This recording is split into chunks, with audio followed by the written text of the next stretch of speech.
the shop this time. We just put an LS in that piece of shit.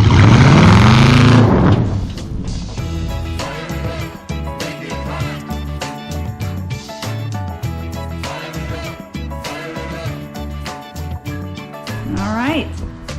You ready for this one? I'm always ready.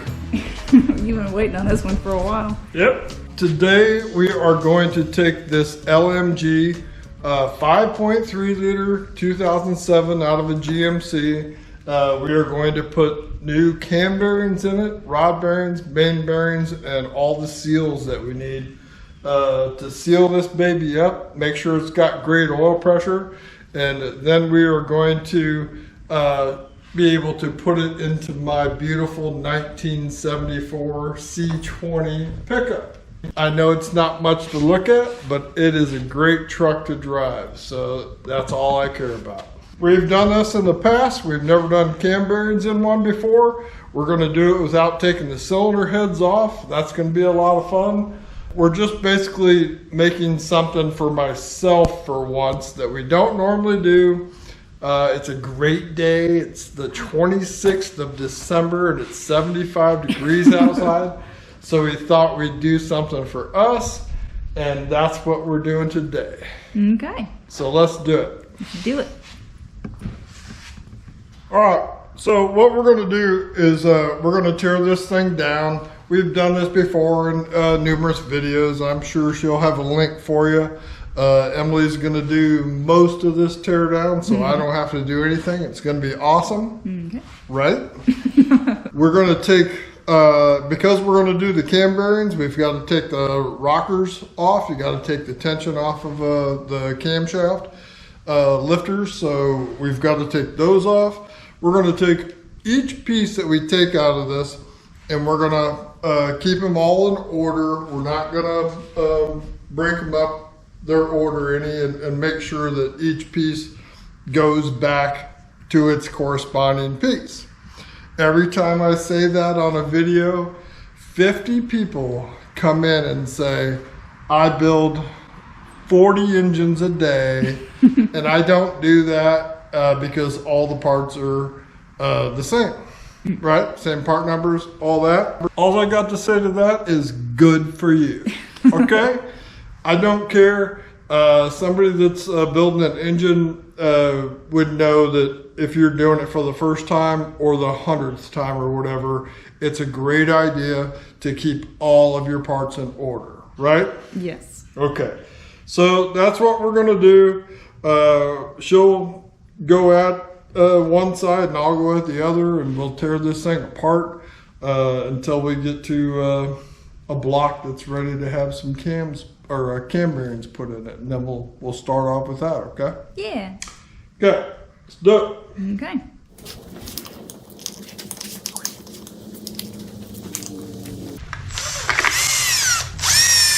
Oh, I already went out of sequence. Kind of.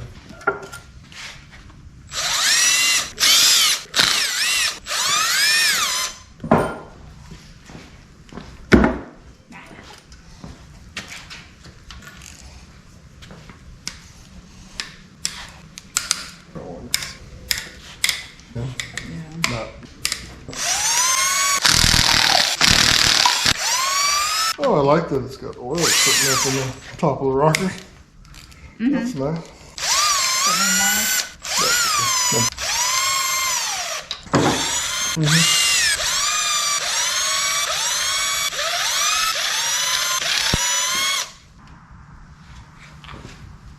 They all look good? They're all shiny? No. So we pulled the rockers off of this. Then before we pull the push rods out, take a look at each push rod, and you'll notice we've got some shiny ones and we've got some dull ones. The dull ones, they lacked oil pressure, or oil. So we were dealing with oil pressure in this engine before. This VLOM intake manifold was loose, and it was running on less than 10 pounds of oil, so it starved the top of the engine up here, And so we're not going to reuse those, and we're not going to reuse the rockers that went to that, because the rockers are going to be worn the same too. So each one of these that's worn, we're going to replace them. And we're going to make sure that, like, this is the top of the push rod. We're going to mark it with some red paint so we know it's the top. The ones that are dull, that are worn, we're just going to chuck those. But we'll make sure that this one goes back into that hole. That rocker goes back into the same rocker. And we'll replace anything that's worn up there.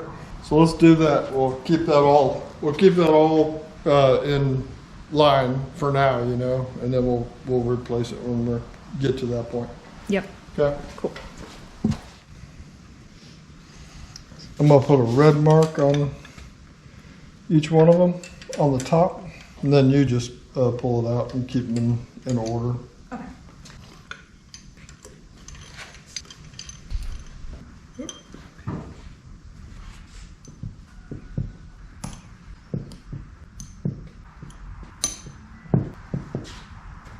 Okay. I'll loosen them up and you can zip them out if you want. Those, we don't care if they're kept in order, but I am going to reuse them because I'm cheap. These are the ones that were in there? Yep.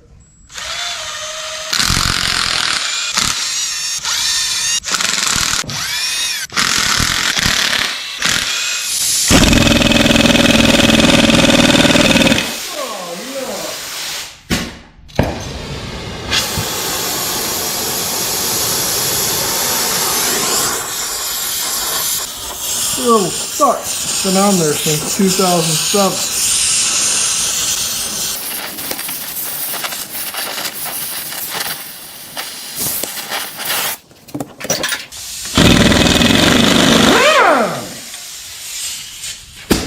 This doesn't take too much.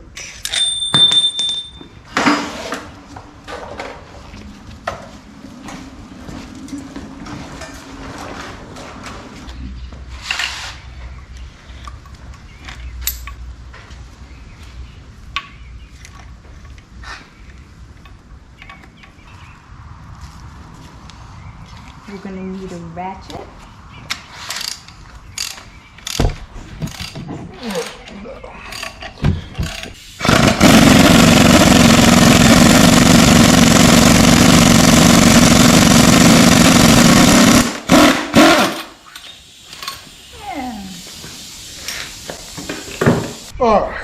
All right, let's take the oil pan off it so we can turn it upside down. Mm-hmm.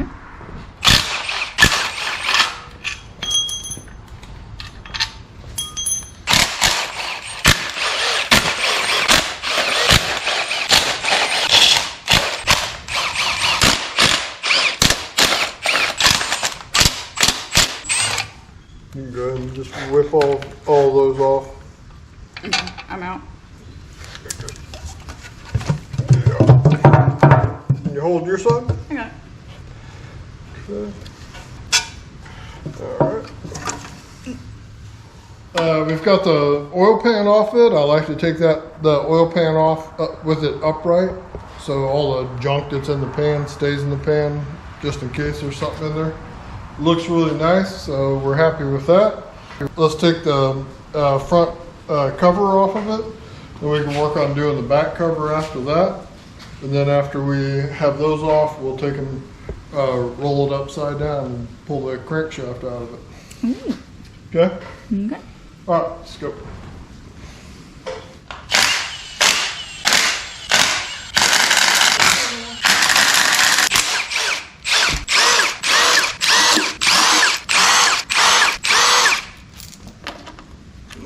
Don't have to do that one. That's it. We'll keep those bolts separate. Whoa. Pretty cool, huh? Very nice. Let's go ahead and we'll pull the oil pump off now. Do the back cover.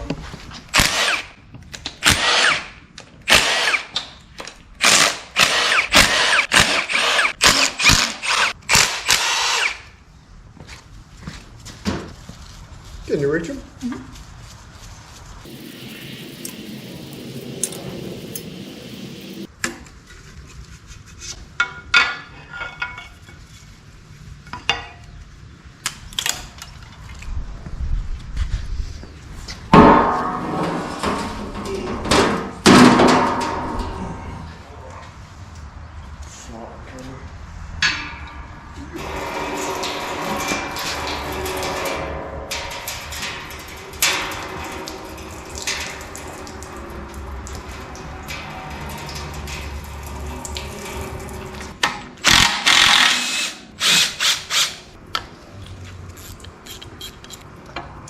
Pretty loose on that. Loosey goosey. Gonna fix that.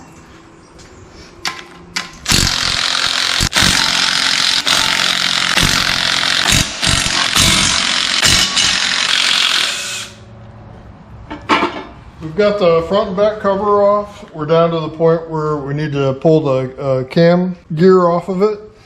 And then we can do the main caps and rod caps, and we're going to pull this crankshaft out of here. At that point, once we have the crankshaft out, we're going to move this thing. We're going to set it up on a table upright, because right now everything's great because the cam's in there, but the minute we pull the cam out of it, the lifters, you don't want the lifters hanging down in order to put cam bearings in it. So we're going to do the cam gear, and then we'll work on the rod and the main caps. Pull that stuff apart. Okay.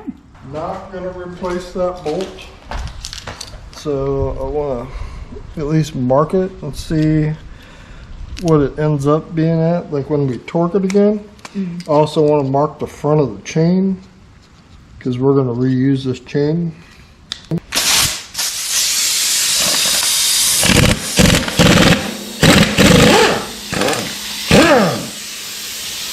Got him off of there. There you go.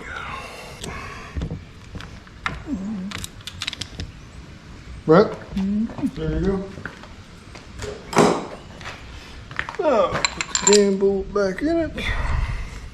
Just gives me something to grab hold of when I pull the cam out of it. Let's take the front cam plate off.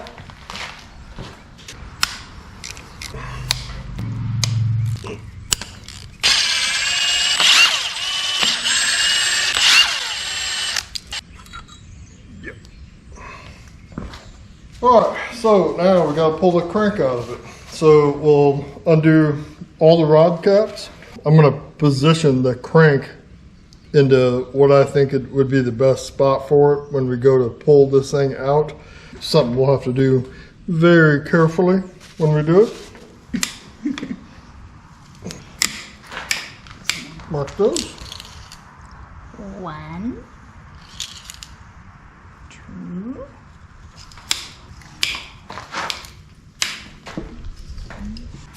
Go!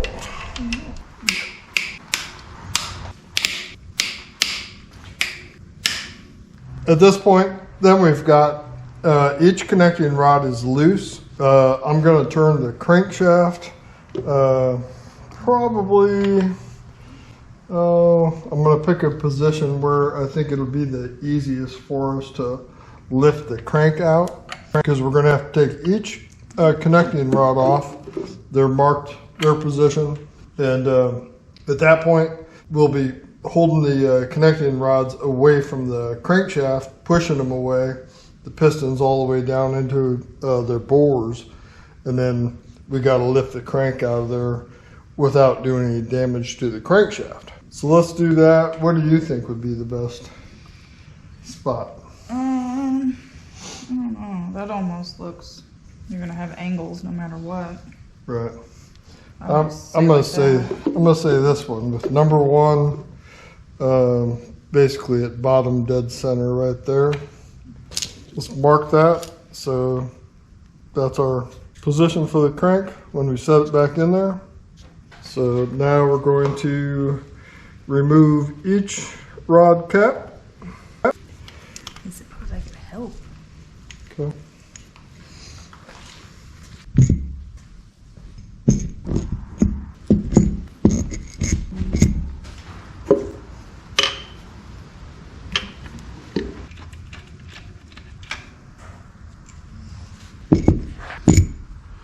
got all the rods undone. The pistons are pushed down the bottom of the bore. So now we got to do the main caps. We'll get them out of there, and then we'll pull this crankshaft out. Yeah. Yeah, I'm gonna do the side bolts. Sure.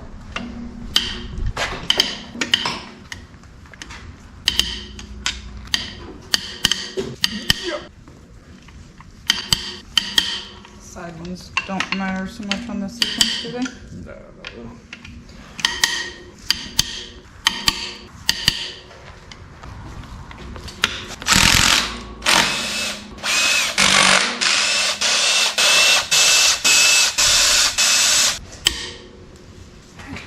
We did forget.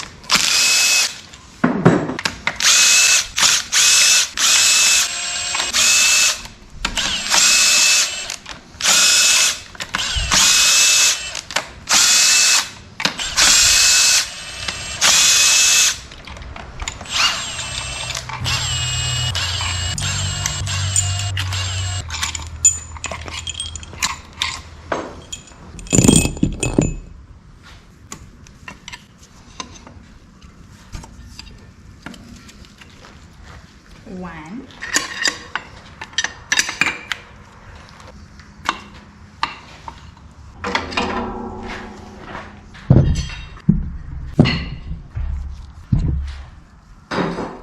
At that point then, we've got all the main caps off, all the rod caps off. We have to carefully lift this crankshaft out of here, and I'm going to just do it with a cherry picker. It's not heavy, like I could pull it out right now, no problem. But I'd rather just pull it out slowly because we're gonna set it back in slowly also. Mm-hmm. Okay.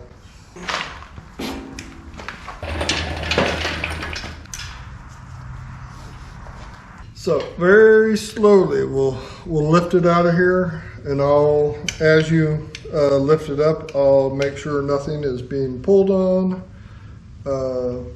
So go ahead and give it a pump. Okay. All right, still good. All right, it's cleared from everything. So at this point, we can see what we're dealing with. We got the crank out. Each piston is sitting down on the bottom of its bore. The rods and main bearings, they do have a little bit of wear on them, so putting some new bearings in it will end up being a good thing to do. But they don't look bad at all, which is great. The next problem is the rods are resting on the camshaft, and we've got to pull the camshaft out. So if there's something we can do to hold them up out of the way, for now, that'd be nice. It'll probably involve zip ties. Zip ties? Yes. So we'll just pull each piston up enough to wrap a zip tie around the whole thing and just like basically hold each one of them like right there.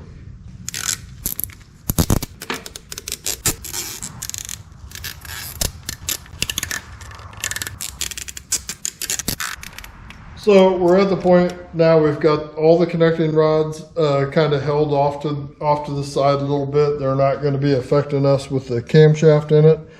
The camshaft I've rotated a few times, so the lifters are all pushed down. So at this point the cam will come out of it, and we'll just pull it out of the front. I'll be able to carefully pull it out. So here we go. There goes the cam.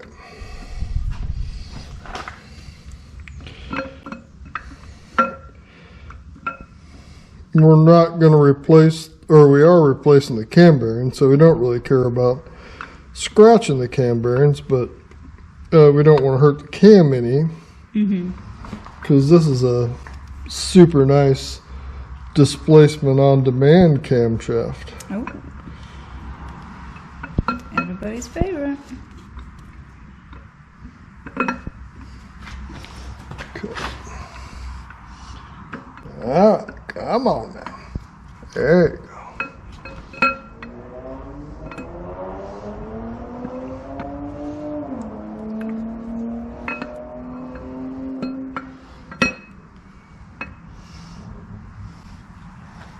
there you go.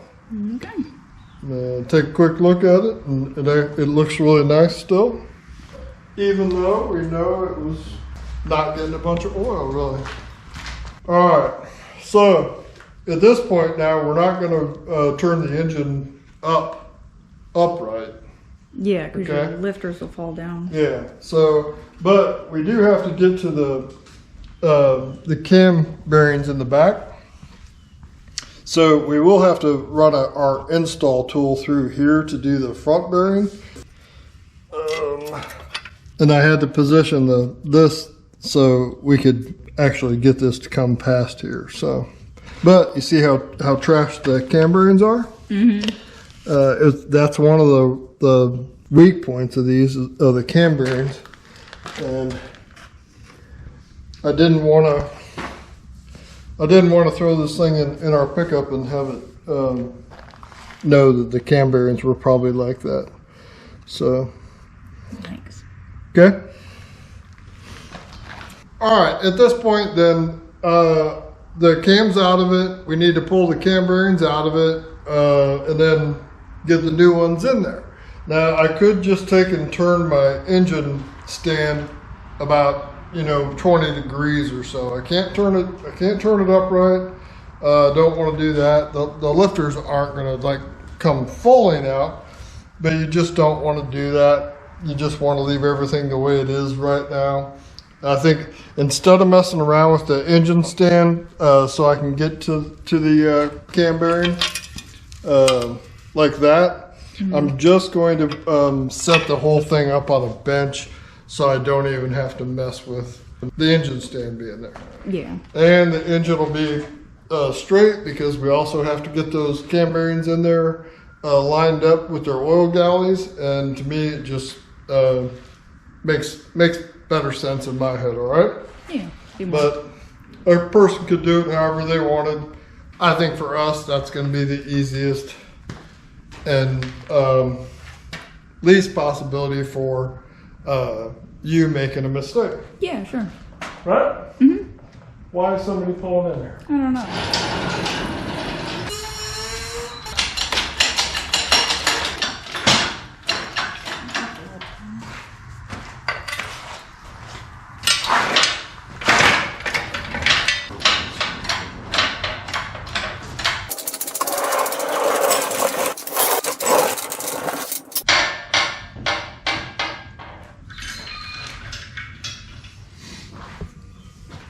Can you see how bad they are? How bad they look? They feel terrible. If you feel them, they're real rough. Yuck. Like on this one, the part right there. I'm looking at the bearing part.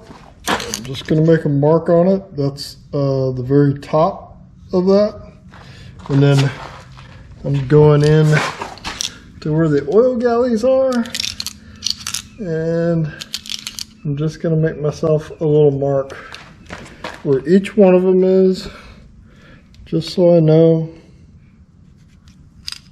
I've screwed up more cam bearings than anybody in the world, and I try to be real careful with them. I'm just going to tap that one out the front.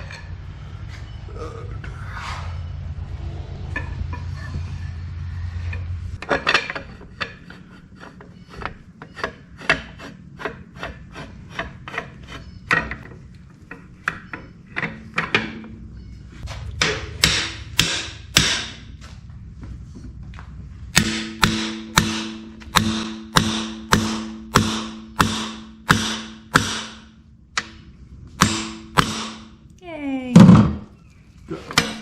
So hold it still and I don't touch it ever, Oh. like you just did. Yep. But that's all right. That's okay. What do you not touch it?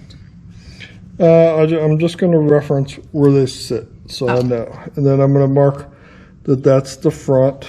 Probably not necessary to do it, but I don't care. I just, I'm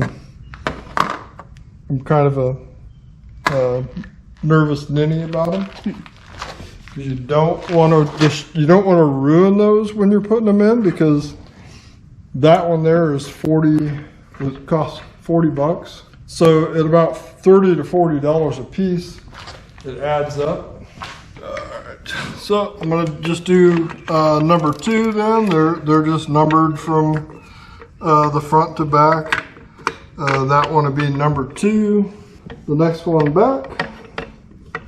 And these cam bearings in this engine are also all different sizes. Each one of them is a different size. They have the same bore, but their exterior, there's 3 different sizes. Okay? Yeah. So we'll go over that when we get into it.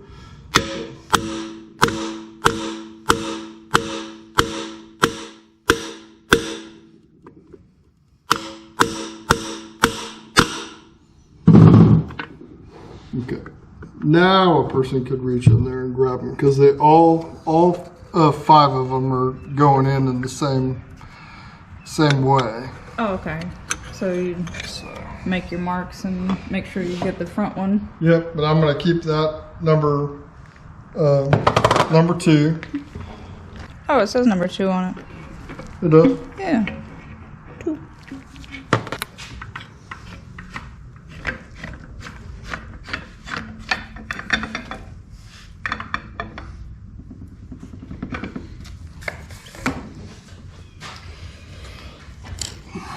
Number 3 coming up.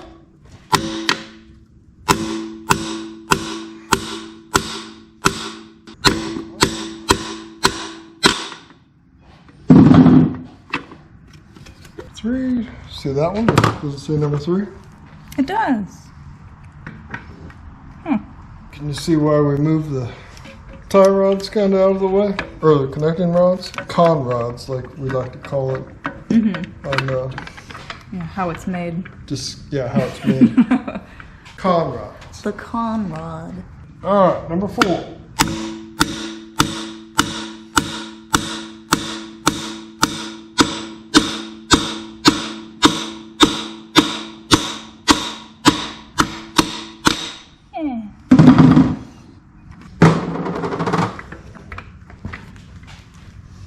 Okay, so for the last one, then now the tool with 4 of them out will go all the way down the center of the bore. Oh, I see.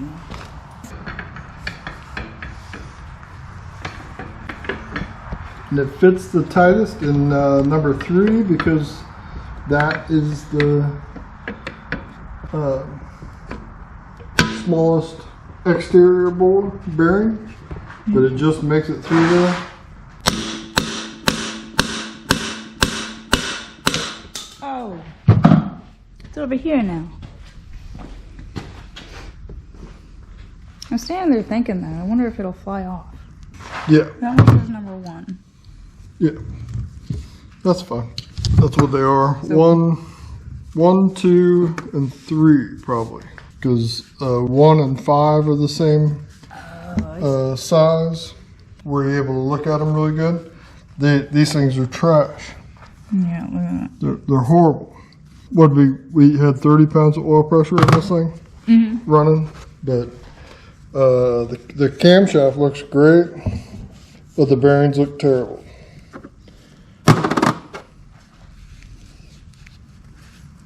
And then this thing too. This is a cheap Amazon cam bearing installer and remover. Yeah. But it works pretty nicely. So far, so good. Yeah. Right. So Well, far, so good. We'll have a link to that. You want boobies? You want boobies? Okay. Okay. Should we put some cam bearings in this thing? Let's do it. All right. Let's do it.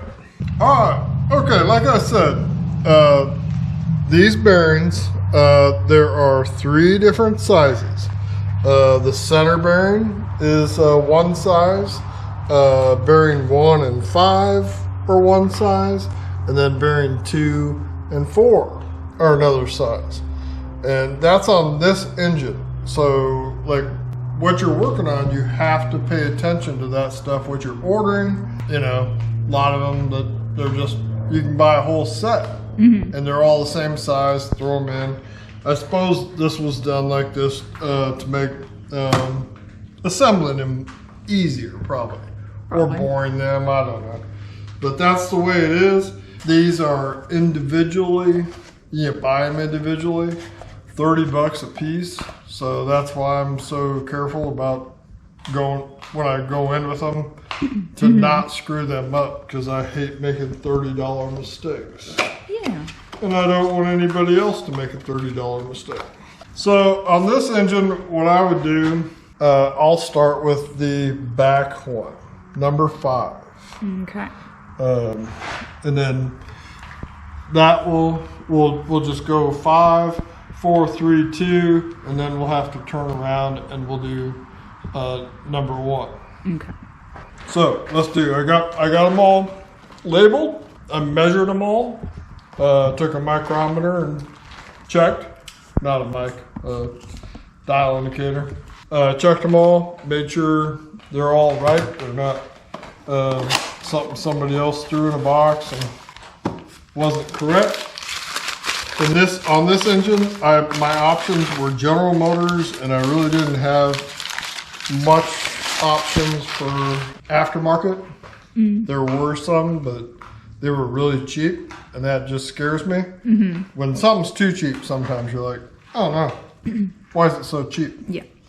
So it's an important thing, and it's hard to get to. So I just spent the money on some GM ones, right? Yeah. You don't want to do it twice. Yeah, if other people have used those others, that'd be interesting. I would like to hear about it, because I'm sure people have bought those. They were $30 kits. So all of them. Yeah. Jeez.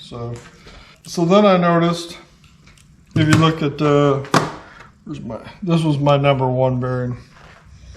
You see a difference? Okay. So this bearing is 0.776 thousandths, right? Now this one is 63 hundredths of an inch. So it's not near as wide as the replacement ones. And I also noticed that the oil hole is a lot bigger on this one versus that one. I don't know if that's like a fix or anything, because these do have terrible problems with cam bearings. But they've got a big juicy cam in them, and that's going to happen, right? That's the key with the LS engine. Why they are the way they are, how good they are. They've got a big fat camshaft in them. So I'm going to take my number 1 bearing that I pushed out. I made sure that I indexed what would be, how many degrees would that be? 360 degree, the top basically. 180. 180. So I'm going to line up the holes, and I'm going to mark my bearing.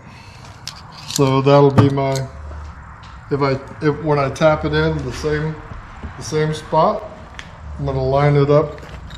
I'm going to line it up with that hole and tap it in, and my oil feed hole is gonna line up with the oil galley that's bored into that block. Okay. Make sense? Yeah. So this is going to be number 5. It's going to be in the back of the block. So I'm going to have to go back here and run that one in. You can see kind of like where they sat, because the block is stained right there. So I'm going to try to do basically the same thing. I can't do it on the number 5 back there, but I'm going to make it as good as I can. Yeah. So I'm going to take and make just so I can keep my tool straight, I'm going to make a mark on it at the top. Make a mark here. It's top.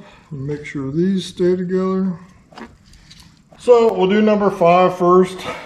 Since all the bearings are out of it, the tool's just going to fit all the way through it.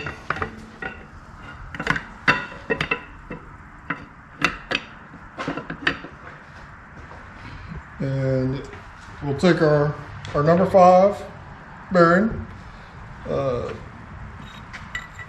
Put it in there.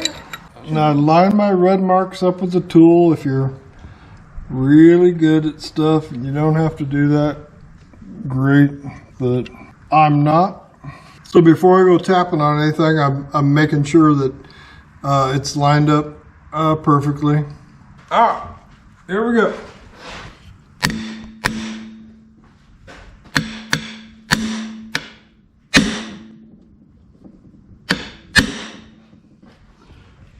And as I do it, I'm going to watch. You got to watch and make sure you don't push it through too far.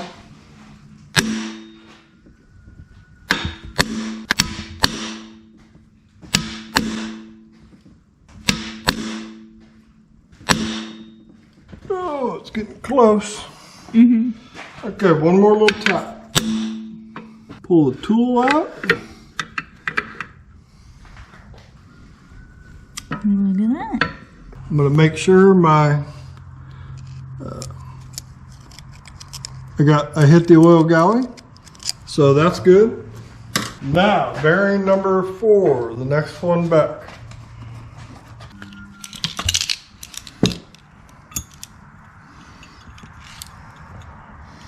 Same thing, line up my holes.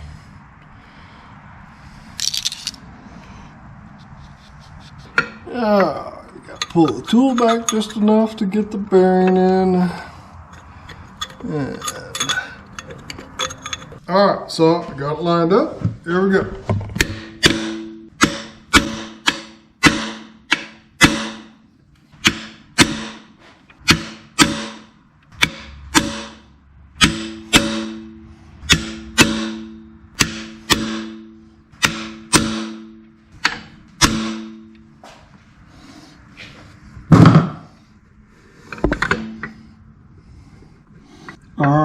That was it for number 4. Now we'll do number 3, the smallest one.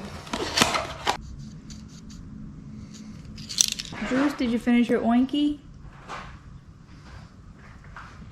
Oh, see, I almost screwed that one up. So it wouldn't have mattered. It would have lined up. I had it turned like that. Okay. Yeah, because your Or like that, sorry. oil holes are like offset a little bit. Yeah.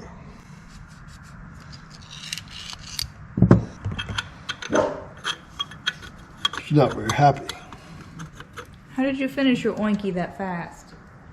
Juice, come here. Ripley, you get your oinky.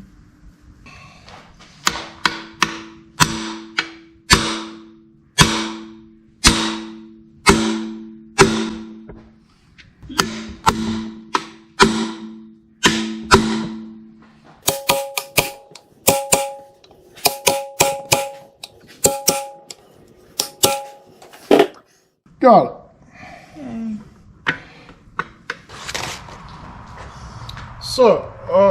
So number 2, make sure my holes are lined up.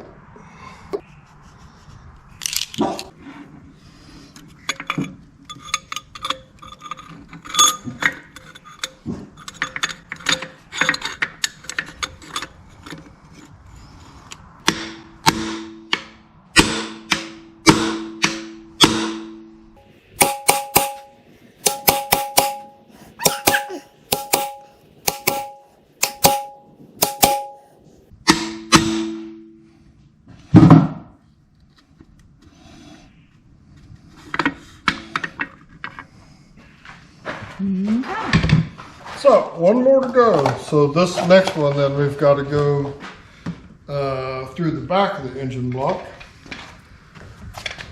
Kind of like the way we did when we knocked them out.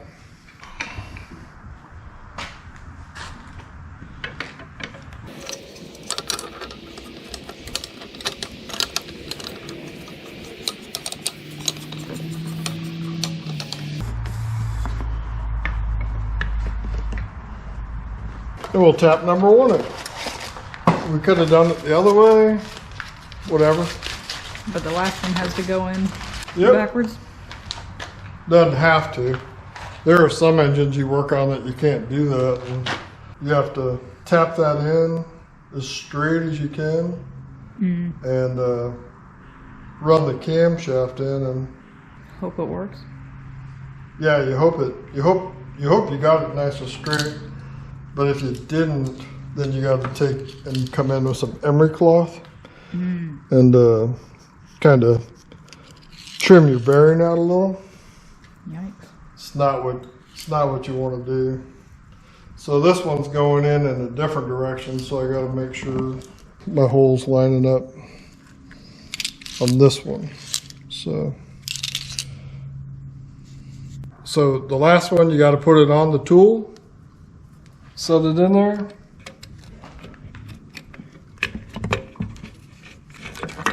Carefully.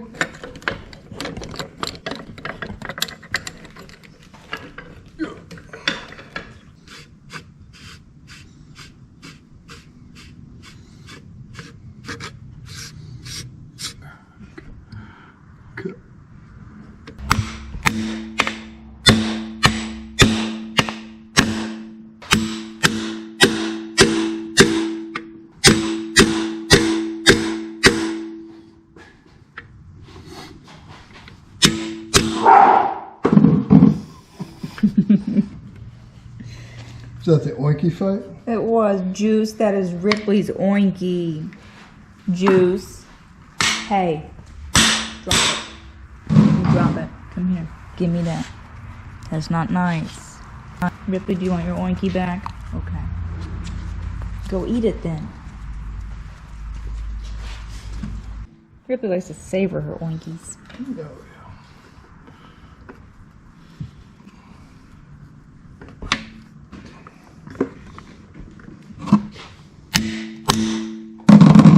Yuck.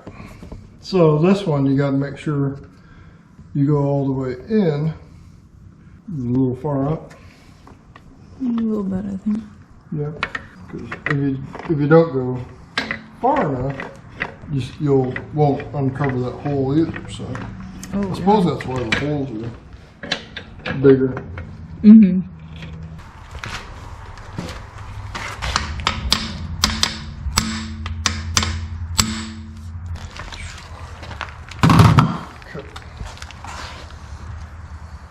Alright, so at this point then we know we've got our 5 new cam bearings installed.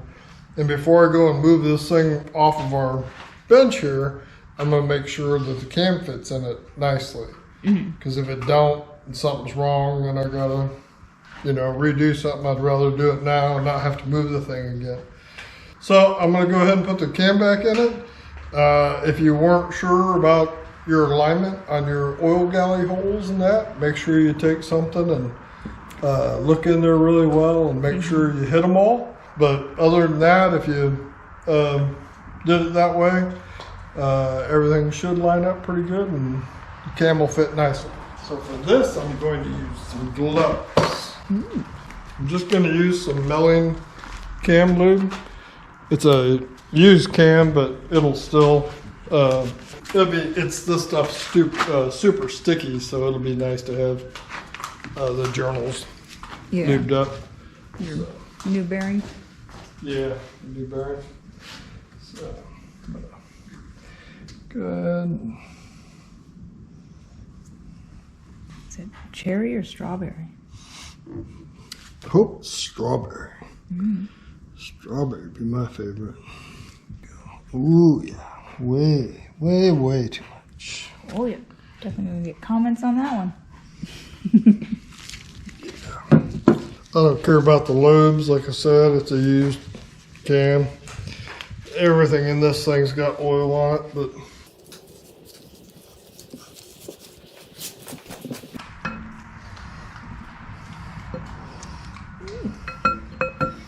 made through one of them.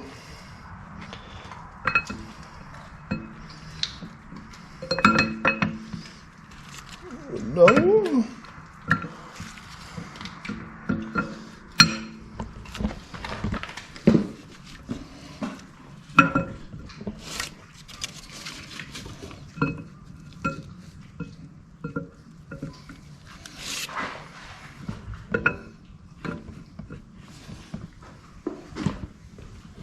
Good. right. Sweet. Sweet.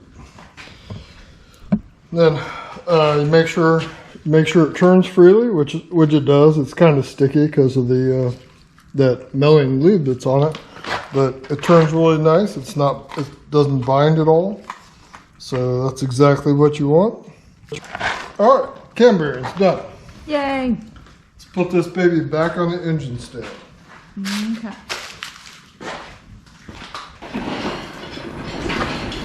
Oh my goodness. They're trying to run me over.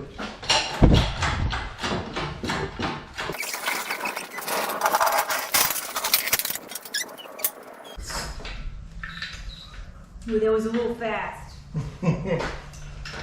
Okay, so now that we're at that point, we've got the cam in it. We could put the crankshaft back in it and be able to turn the engine around as much as we want. But now we can turn it around because the cam's in there. The hydraulic lifters are sitting in there, same spot. So all that's taken care of. The one problem that I have with this now is all the oil that's filled in the holes. So I'm going to rotate the engine around. I'm going to let it sit for just a second and let those holes, drain off a little bit of oil. Mm-hmm. And then we'll rock it back around. We'll throw some new rod and main bearings in it and put our crankshaft back in. Sweet. So, yeah. Oh, yeah. Oh, God. So I've got it super top heavy because we had to make room on the back of the engine stand for getting that cam tool in there. Mm-hmm. But if a person didn't want to do that, you could do the whole thing and just had taken this off. Yeah. You'd accomplish the same thing. So kind of a pain to take that thing on and off. Yeah, we were trying to save some time. All right, let's roll it back around. Mm.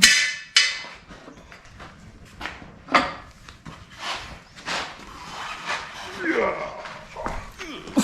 Oh. Good. All right, goes that way easier. Mm-hmm. I'm gonna go ahead. I'm gonna pull all the rod bearings out of it. Come on. 4. And I'm gonna make sure that we account for them, So there's those 4. Don't want to have one laying in the bottom of a piston, wedged in there somehow. Yeah, so I was just looking at all the little places you could drop a socket. Yeah. And possibly not even notice that you left it in there. Mm-hmm. So there's all 8 of the rod bearings, half of them. Let's pull the main caps off.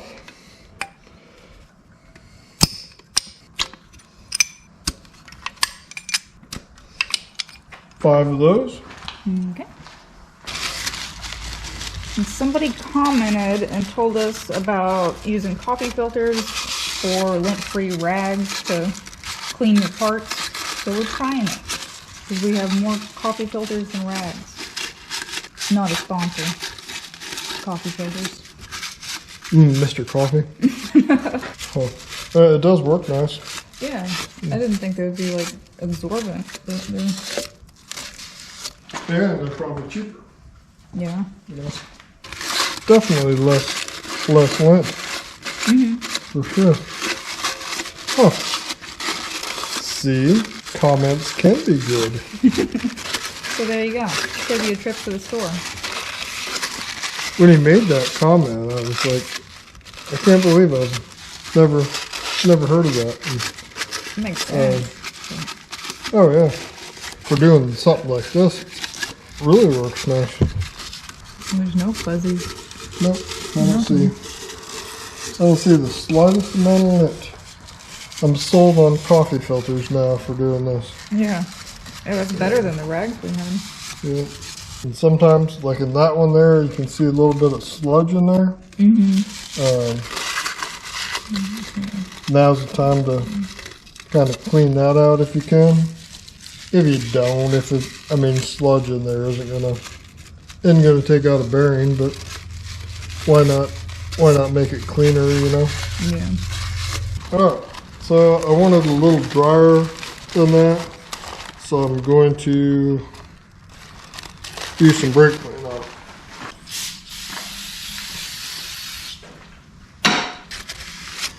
Okay. Alright, and we knew the history of this thing kind of before we bought it. We knew this engine had never been messed with, but if it's something that you're not sure about, and it doesn't really matter, you should measure the crank and make sure it hasn't been turned. These are all standard rod and main bearings. This motor's never been messed with. You can kind of tell because the oil pan gasket is still riveted down. Yeah. So that's a pretty good sign that one of these hasn't been messed with. So for this thing, we bought a set of standard size bearings, same as what it was built with, all aluminum. All right, so I'm happy with the surface on all those. Gonna go ahead and get the bearings out, lay the bottom or the top halves in them. Do the mains first. Yeah, holes.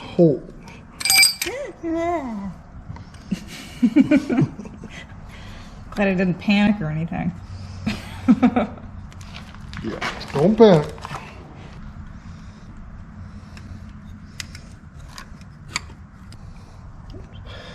Yeah, don't do that. Thrust bearing for that one.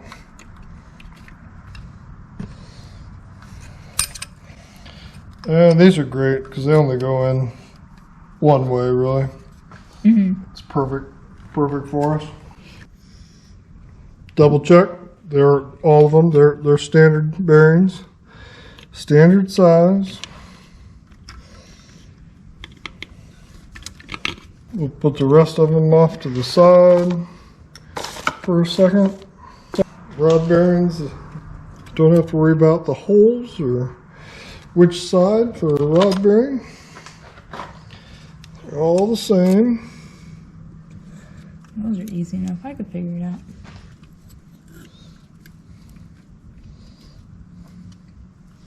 It's so easy a woman could do it.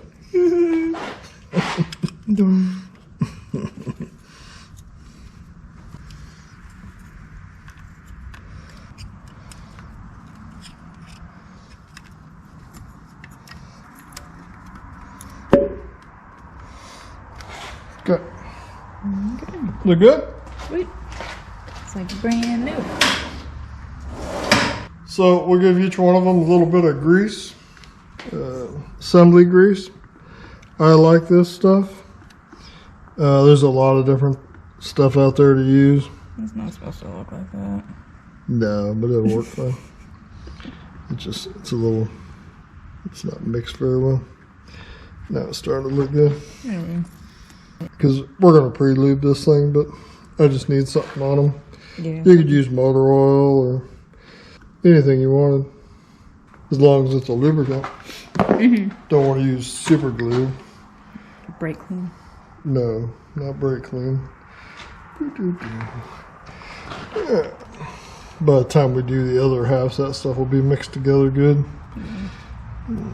The crank is already oiled up, so it's got a layer of oil on it. See, by the time you mix this stuff, it looks okay. Okay. So we're ready to drop the pistons back down in the hole as far as they can go. So I'm going to cut my zip ties. Make sure I don't leave a zip tie in there. Yeah. That would be bad.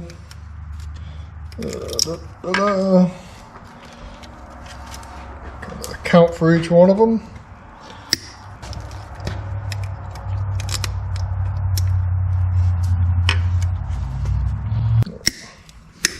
Or do it in a different way. That's just the way we do it. And, if we do a job and don't use a zip tie somehow, then just don't feel quite right. Mm-hmm.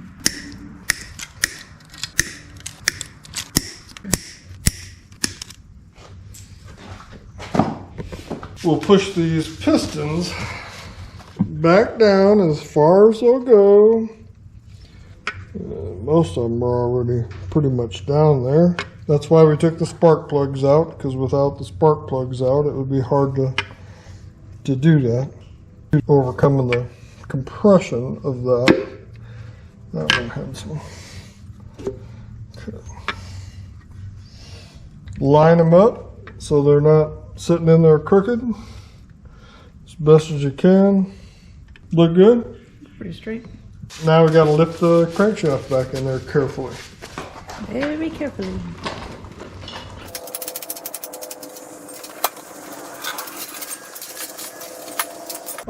This is the point where we're going to slowly lower this crankshaft in there.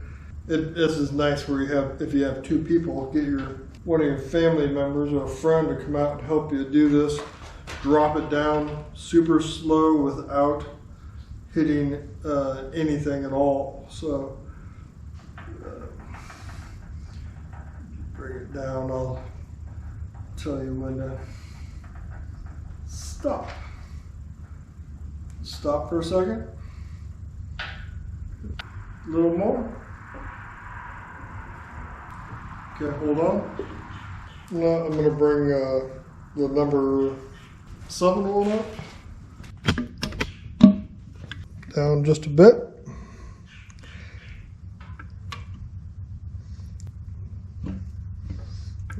Alrighty, a little more.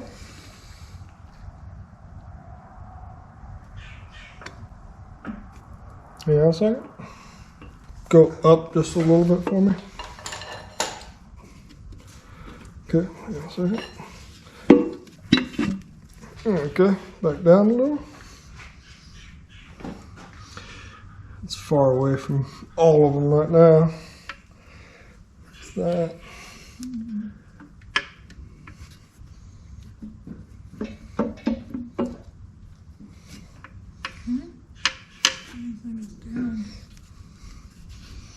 Yep, it is.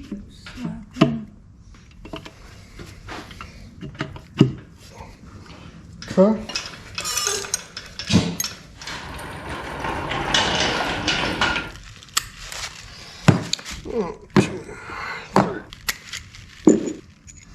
One's missing. Missing. Missing 2. Take count for them a little bit. You want to put the bearings in? Sure. If you want, I'll tell you what to hand me. Okay. First. 1, 2, 3, number 4 and 5 first. Okay. So I guess I need 3 and 4.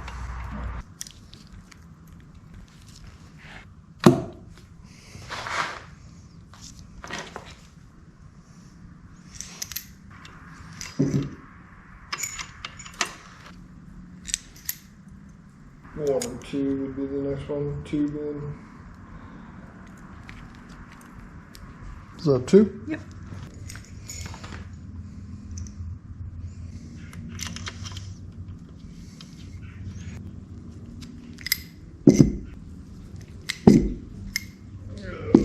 One.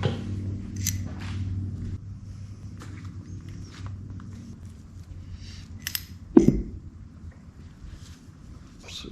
4, 5. 5 would be the next one.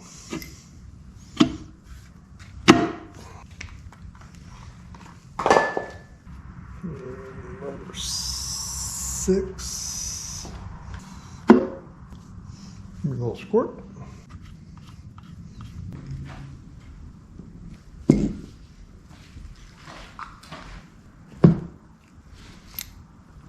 Seven? That's a 2. No. 7. 8. Flip the main caps over and pull those out.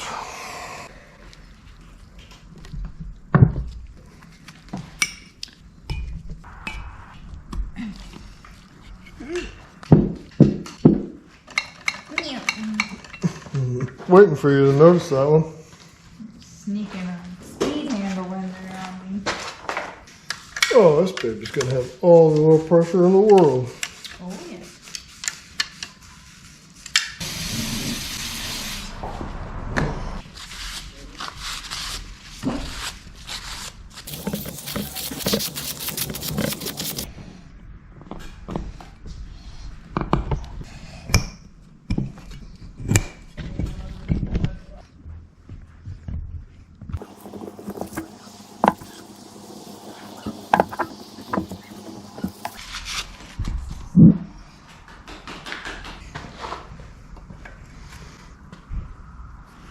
Yeah, well, hand me the caps.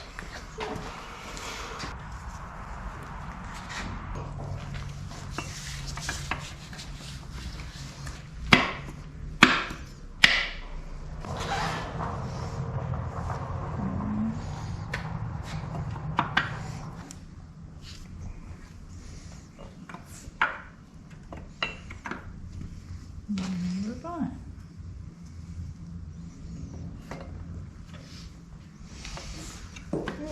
Hand me some bolts. You put half of them in, I'll put half of them in.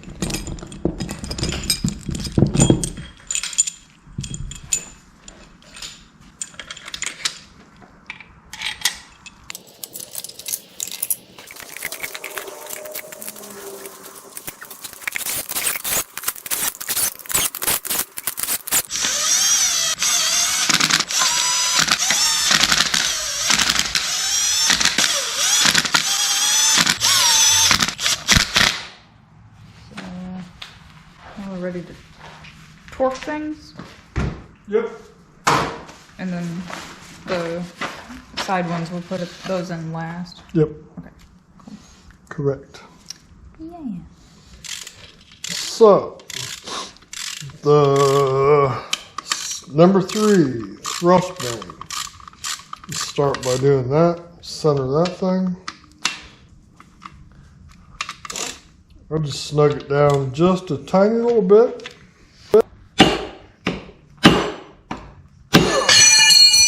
Oh no! So if I couldn't get to that, but I could through my engine stand. Give the back end of it some smacks, you know. Mm-hmm. You don't have to beat it to death, but just smack it that way, and then give it a few smacks towards the back. So that sets your 2 thrust bearing halves together, hopefully. Then I go ahead and I start with that one. Each one of these bolts is going to get tight down to 15 foot-pounds to begin with. Yep.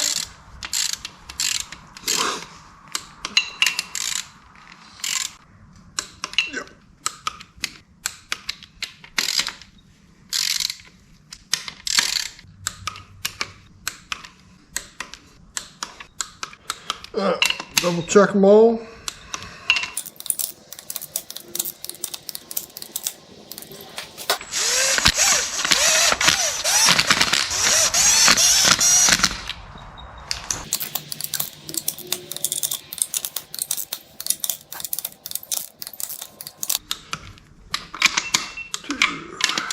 Three, 4, 5, 6, 7, 8, 9, 10.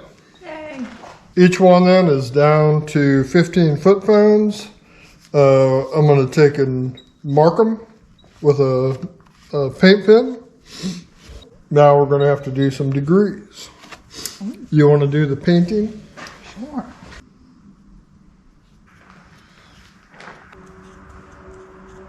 Here we go. This is where 2 people is nice. Mm-hmm. You know? It's the only time 2 people is nice. Okay. So the inner bolts, the 13 millimeter ones, they get turned an additional 80 degrees. 80 degrees. Ready? Ready. Right there. Okay. Right there. Perfect. Right there. Right there. There. There. Right there. Right there. There. There. Outer ones, they get an additional 51 degrees. Instead of 80. Instead of 80. Not 80 and then 51. Right. That would be bad. Go for it. Right there. Okay. Right there. Right there. Right there. Right there. Right there. Right there. There. Right there. There. Right there. Okay. You look at all the marks, make sure they're all moved.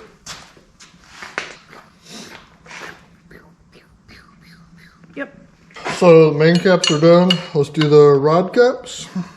Each one of the rod caps, same thing. It starts off with 15 foot-pounds on this motor.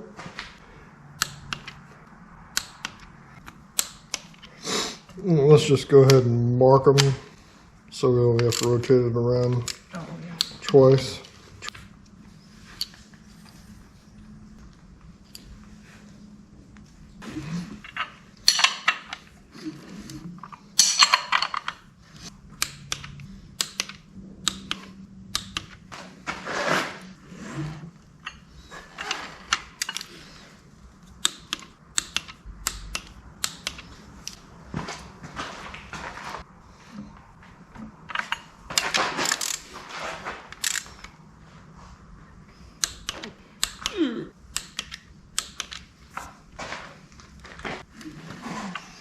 Alright, so let's start with one. Each rod now gets turned an additional 70 degrees. Okay. Right there. Right there. Right there. Right there. So 1 and 2 are done. Right there. Right there. Right there. Right there. 3 and 4. Right there. Right there. Don't get your poof in the camera. Oh my goodness. Okay. Right there. Right there. Wait, what? Right there. Right there. Right there. Right there. That's all the rod caps. Yep. Sweet. Rods and mains all done. Yay. Make sure it still turns over. Turns real nice. Cool. Oh, will you grab me a little coffee filter thingy there? Oh, so now we're going to roll it over. I already cleaned this gasket, old gasket off when you weren't looking. So, and then we'll do the rest of it with it being sitting upright.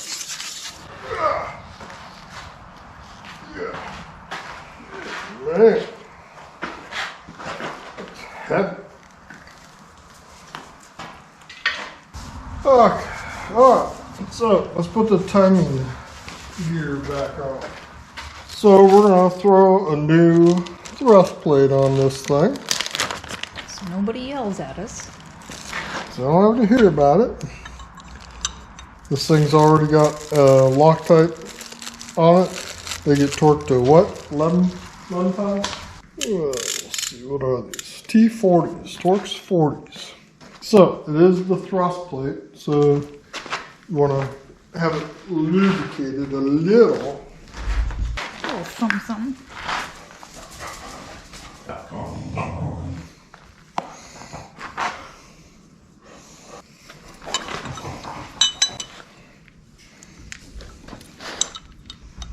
Now our cam won't fall out.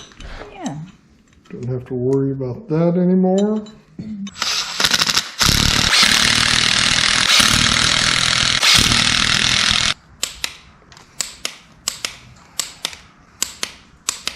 Now we got to put the cam chain back on. Make it run better.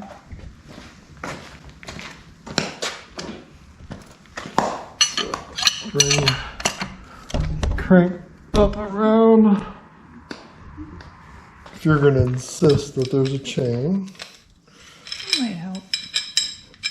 We could mark the front of the chain too when we took it apart. Yeah, so it rides in the same spot, or the same direction. What's up? Okay. We're good to you?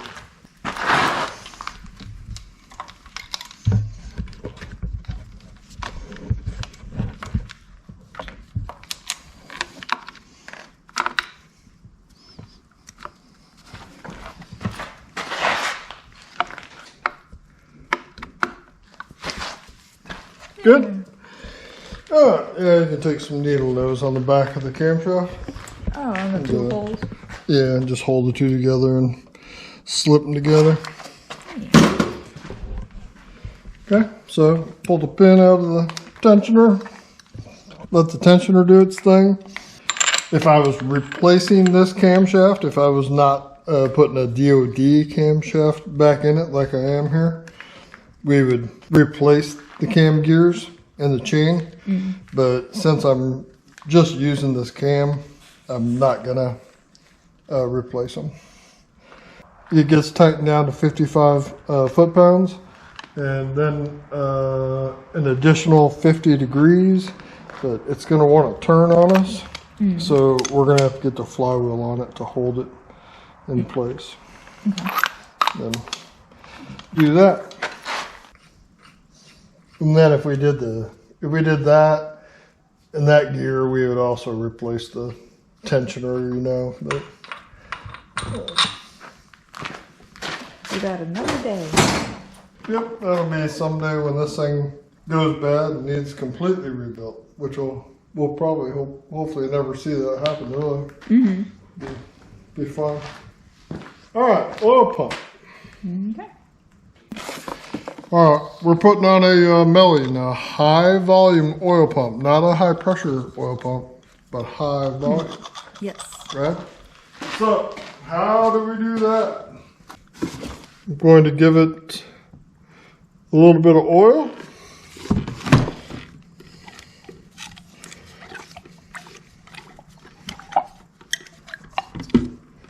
Lube it up a little bit.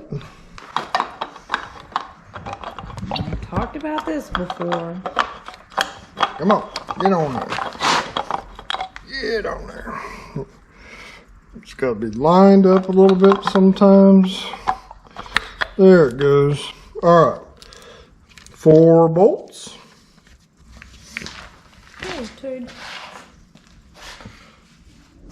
Very sneaky. I never heard something back there.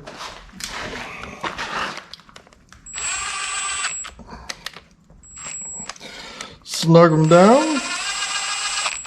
The oil pump just gets torqued down to 18 foot-pounds on this thing. We've gone through it on past videos. There's absolutely no reason to take this front cover off and shim that thing. That's one of the most ridiculous things that is on the internet. Shimming the oil pump. Yeah, trying to center it on there. Yeah, center it. Whatever you want to call it. It's ridiculous.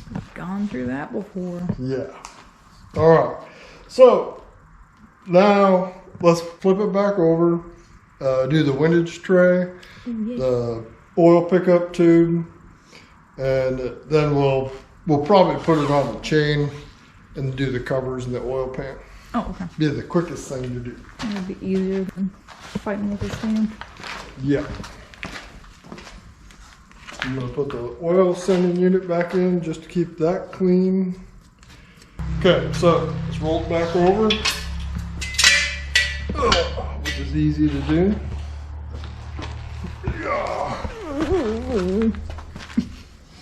Got away from us. Give it a little cleaning. You don't want your windage tray to be dirty. Some people like a dirty windage tray. Not me. It's marked front, so you don't have to figure it out.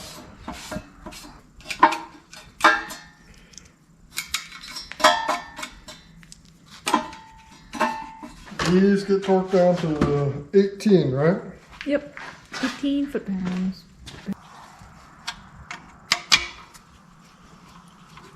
Yeah, they made the speed handle. Meow. Meow. Meow. We already had it at 18, right? Yeah, 18. Yep. 2, 3,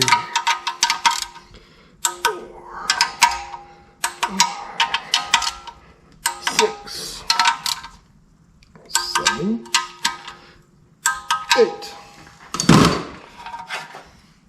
Pickup tube.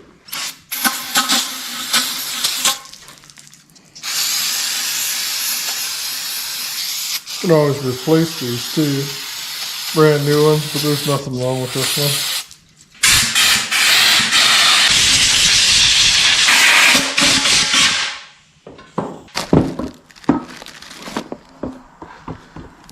Just to show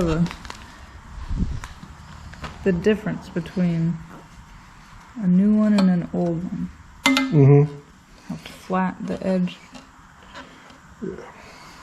It's one of the biggest issues also, right? Yep. Yeah, we talked about that O-ring. Put a little oil on it.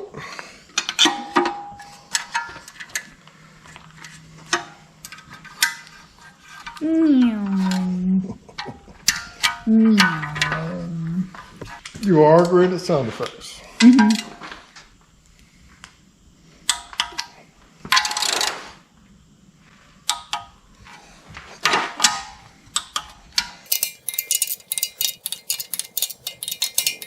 I like to just double check them. Make sure I got them all. This one here, 106 inch-pounds.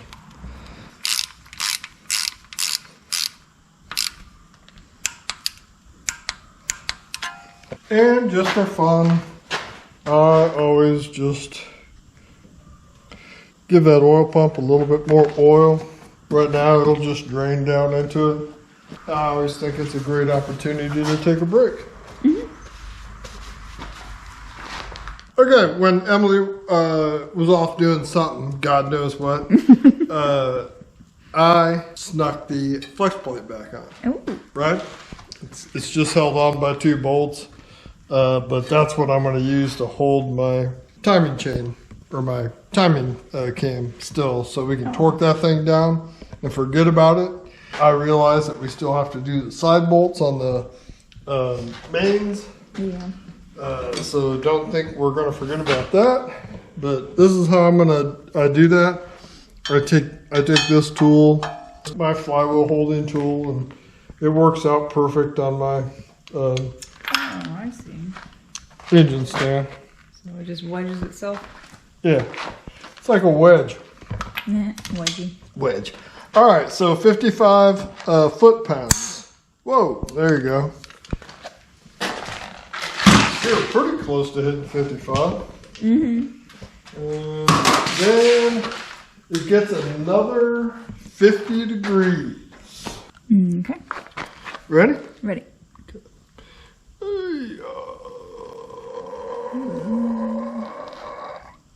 It's almost 40. 45. You can feel it stop too. Really? That wasn't a new bolt. If this wasn't my engine, I would have probably put a new bolt on it. Yeah. All right, so that's done, and now with everything on the front done, we can put the front timing cover on it. I can take the flex plate back off of it, because we're going to have to put the rear oil cell cover on it, and we're also going to replace the dumbbell. Who you calling dumbbell? So in my crank bolt, I was just using it to turn it over. We've got a brand new one for it over there when we put the balancer on. But we're not going to need to turn the motor over anymore. Yeah, here we go. Look at that. Okay, on this one we're just going to use the alignment tool. Yeah, we've shown without the alignment tool.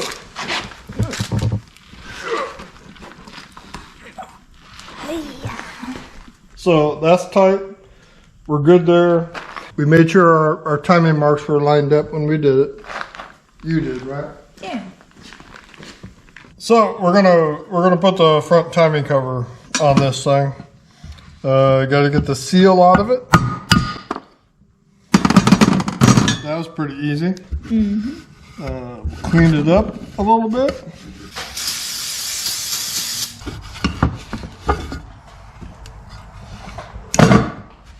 Oh, speaking of the timing cover, the timing chain, lining the marks up. My favorite comment ever when we did the 5.3 that's in your pickup, and then somebody sent us a comment like 3 years later. You know what I'm gonna say? And he said, "Hey, I don't think your timing marks were lined up." I didn't know what to respond. I said, "The truck runs pretty good." I don't know. I have heard a noise. The noise? Yeah, I think it might be the timing marks not lined up. And I appreciate that. I love that somebody was paying that good of attention to watching that look close. at something like that. But no, it was lined up. Yeah, we've driven it to Mississippi twice, so. That's something I don't think I've ever done in my whole automotive career. Not that I can remember. I've screwed up a lot of things, but I don't think I've ever not double checked my timing marks, you know. Made sure that they were just right, because at that point when you're doing something, it's a ton of work to go back and redo that. Yeah, there's nothing out there that's easy to do the timing set on it or the timing chain, so. Or a timing belt. Oh yeah. Stuff. Ooh, or a timing chain on a Ford Eco. Is it EcoBoost? I think yeah. Go back and watch that video. So that's good enough for me. It's gonna seal. It's gonna look perfect at the car show. Oh yeah. So no problem. And that's the cam position sensor. It's not the VVT sensor. This engine does not have a variable valve timing. It's a what do you call it? It can run on E85. Yeah, flex fuel. Flex fuel. Yeah, it's flex. It's a flex fuel motor. That's. It just has the cam position sensor on it because they can't do that on the DODs on the back of the cam. So, we got to clean the front of the engine now. It doesn't take much.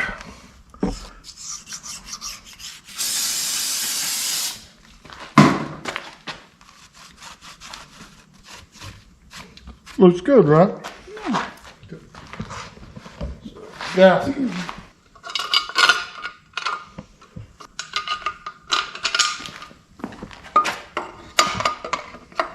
Don't put any sealant on the gasket.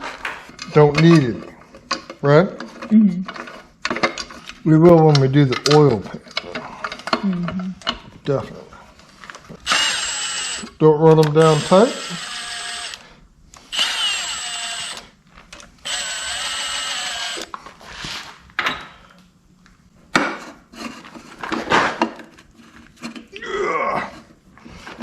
Come on, baby. Alright, so with that centering tool on there right now, it's up against that tool, so it's flush with the engine block, which is pretty great. That's what you want. And our seal is going to be perfect. What do these get torqued down to? 18. pounds.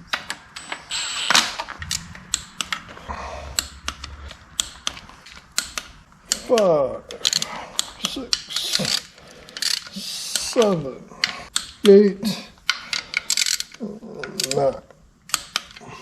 Do it again in case I missed something.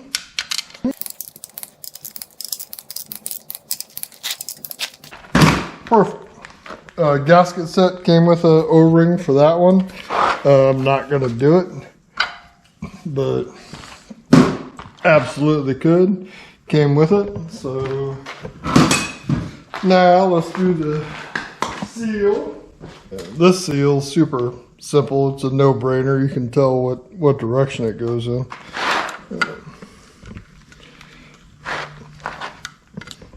I shouldn't do that. It just keeps it shaped.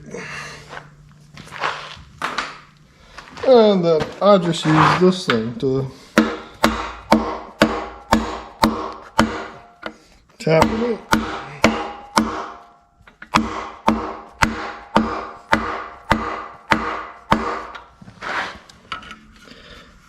And the tool makes it go in nice and straight.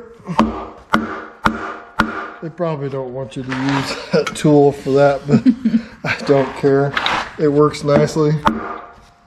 That seal's not that hard to push in.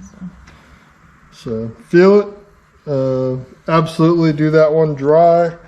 Dry on the outside, and then the harmonic balancer is going on next.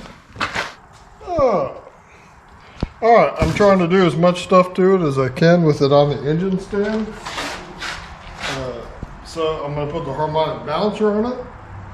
The front timing covers on it. I'll give it a little bit of oil. Right? It's not a Teflon seal. It doesn't have a keyway.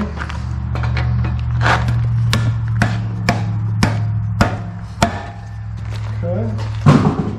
So I'm actually going to do the procedure. Oh. Right? Okay. So that's the old bolt. Help pull that in a little. Oh no, doesn't even reach it. Oh no. Balancer installer. Could probably do the first step with it, you know. Put my installer all the way in.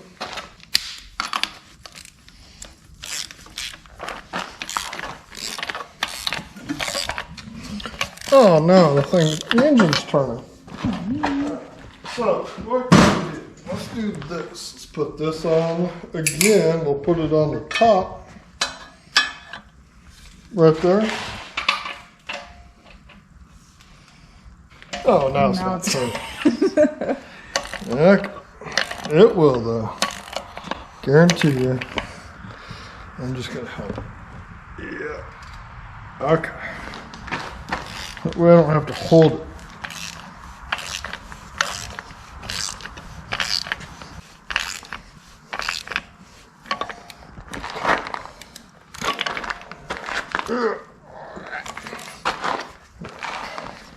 I'm gonna take my installer out. I thought you were gonna do most of this work. Yeah, I kind of skated over the stuff. So we're gonna follow the procedure. Just show people the procedure, I guess. So that's the old front crankshaft bolt. And we didn't replace the cam or the crank sprocket. So we know it's down all the way. Yeah. So this thing's gonna hit bottom. It's gonna hit the crank sprocket. And oh no. Oh, that's bending my thing.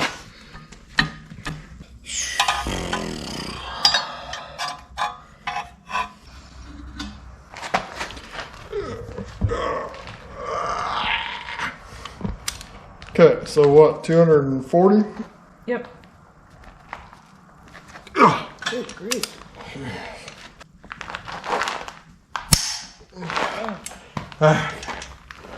All right, so that's the procedure for part of the procedure, right? Yep, that's step one.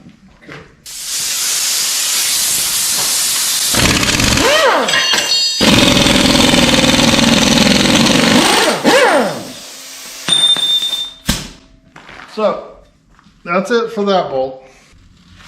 Our brand new bolt. Ooh, Need to tighten the what? 37 foot-pounds. The first one, first pass. Which shouldn't be much of anything, really. Compared to what you just did. Yeah.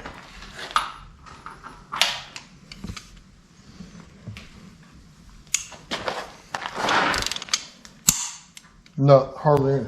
Okay. Yeah. All right. Then it's how much? 140 degrees. All right, here we go. 30.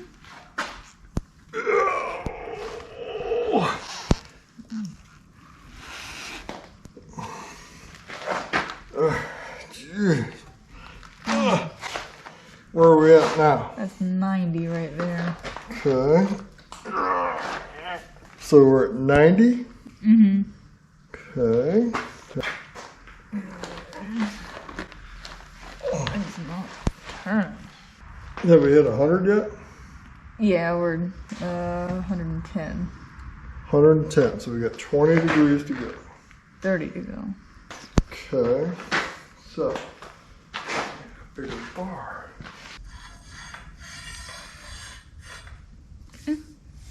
Ready? Ready. It's 120, 30, 140. Right there. Hold. Did it make it to 140? Yep, it's right on the dot. Yeah. Really? My, You sure? yeah, my hand slipped, so we're off now, but Okay. it hit 140. Oh, need a little cheater bar. Alright, so that baby's tight. I know that. So the others that I can do now are the side bolts for the crankshaft, main caps. Alright, so I'm putting a little bit of sealant on the side bolts for the main caps. If you buy them brand new, they got the little red, they look like they've got red sealant on them already. You can buy them brand new. I'm not going to for my own pickup because they're $3 a piece. But they do need some sealant on them if you reuse them. Don't put them in and not put sealant on them. A little bit of ultra black is all they need. Tiny little layer of it on it. Keeps your engine block from falling in half. There's 2 of them out there.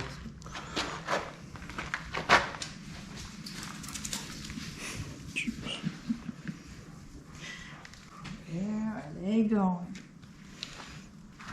I'm even gonna be nice. I'll set the torque wrench up for you. Meow. Meow. Meow.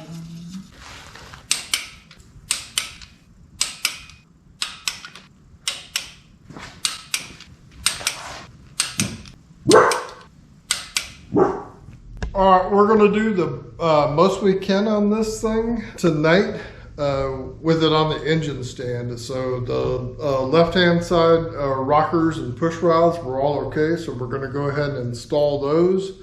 I'll have to run to O'Reilly's in the morning and grab the rockers and push rods to replace the others that are worn. And then we'll pick up from there, right? Okay. Okay, so let's put our left-hand side together. Okay. Good with that? Sure. This is the left. Ah. The drivers. Yes. How about I let you do it? Oh, am I Huh? allowed to do it? Yes. Just take and dip each push rod that's supposed to go in it. Just dip it in the oil so it's oiled on its end.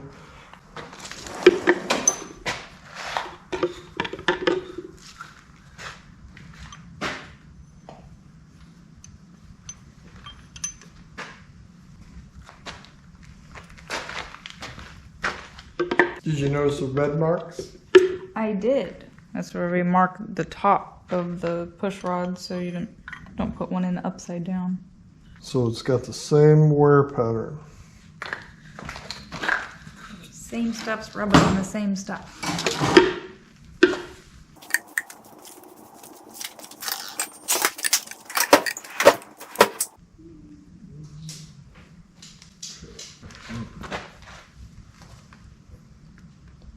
Okay.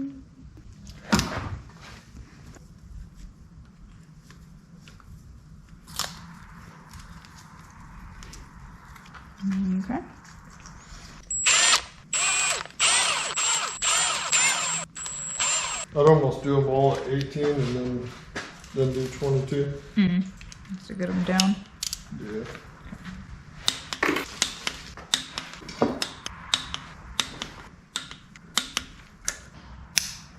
Mm. 22 foot-pounds.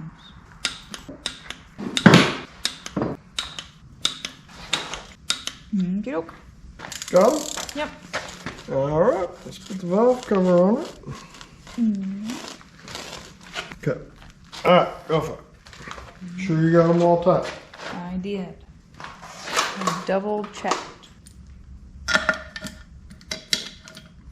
New grommets on the bolts, Yeah. right?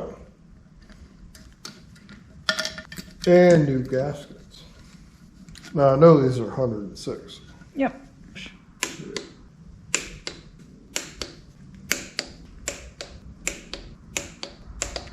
Okay. All right. We'll start back up in the morning. Unless you want to keep going.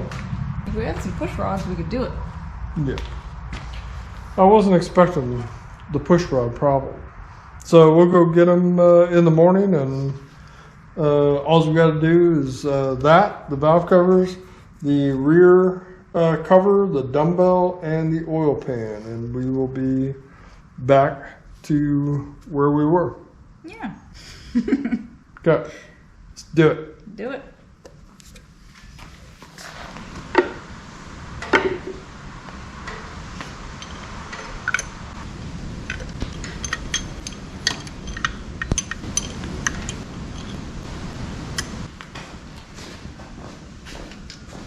What are you doing? That's wrong.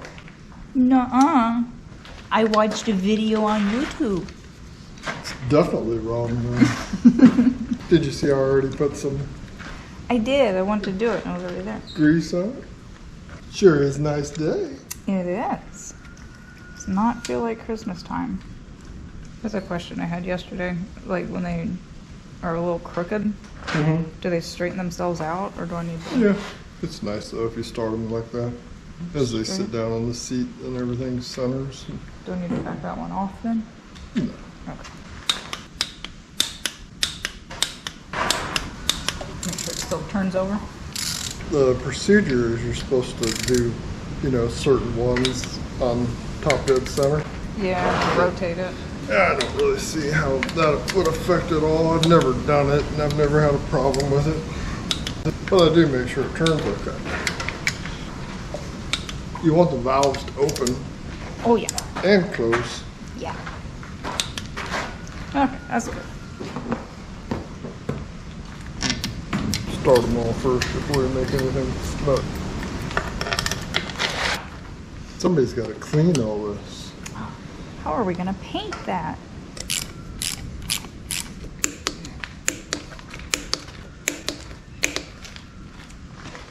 Okie dokie. So we're gonna do the back cover on the chain. Back cover or oil chain, or oil pan, not the oil chain.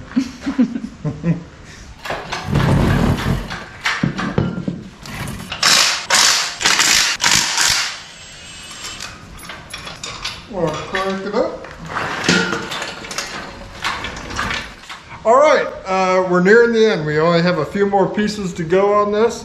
Up next is a part which, interestingly enough, was named after Emily. Oh. Its nickname is the dumbbell. The little oil plug back here. The original ones are plastic. We're going to put a fancy billet one in this, which I'm usually opposed to, but it looks cool, and you can say you got a billet one in it, and it's just a lot of fun. So we're going to do that next, and we'll pull it out, throw the billet one in, then we'll put the back cover on using our centering tool and an oil pan, and we'll be done for today, right? Yay. Good. So, how do you do that? How do you get them out?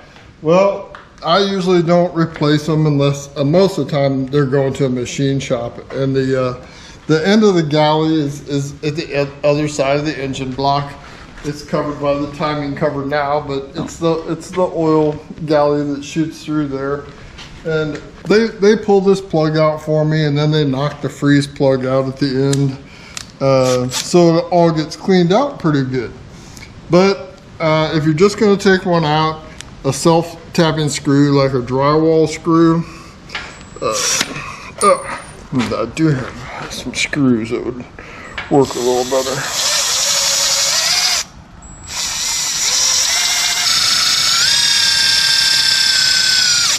There you go. So I grabbed it.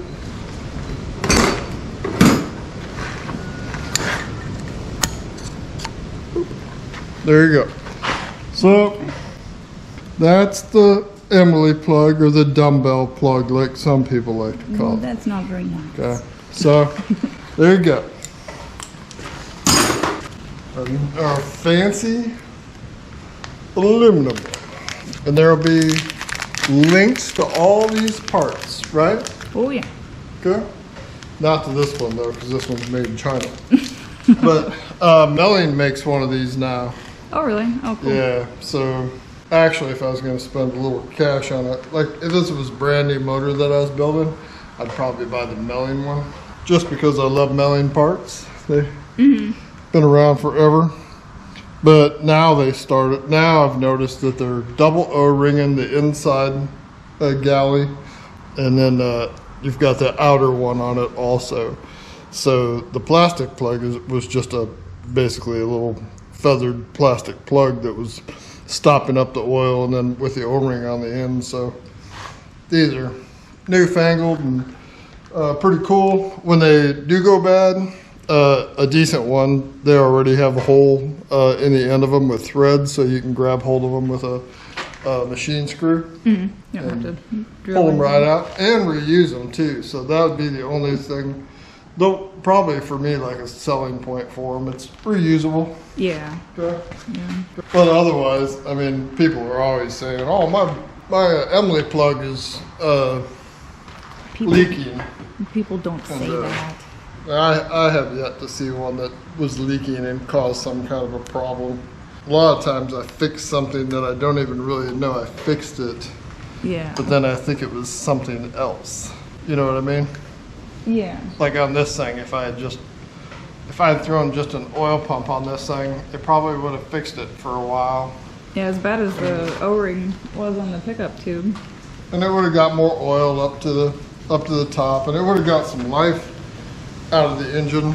It would have made the engine last, but I would have been running around telling everybody that my oil pump fixed everything. You know.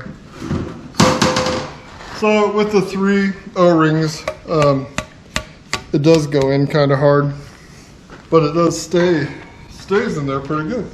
The outer cover keeps it from popping out. So. Okay.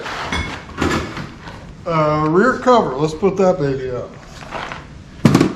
Take the old seal out. Clean that baby up. Dry it out a little bit. Don't want it to be oily, right?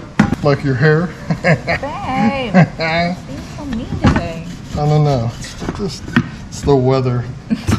The good weather brings out my meanness. But it's Christmas time. No, Christmas is over. That was 2 days ago. All those good thoughts are gone. Yeah. Now it's back to bah humbug. There you go. Right? Yeah. There's our centering tool we're going to use. Put our new Felpro gasket on. Felpro? Felpro. Felpro, like Hot Glue guns, and is it like a craft store? No.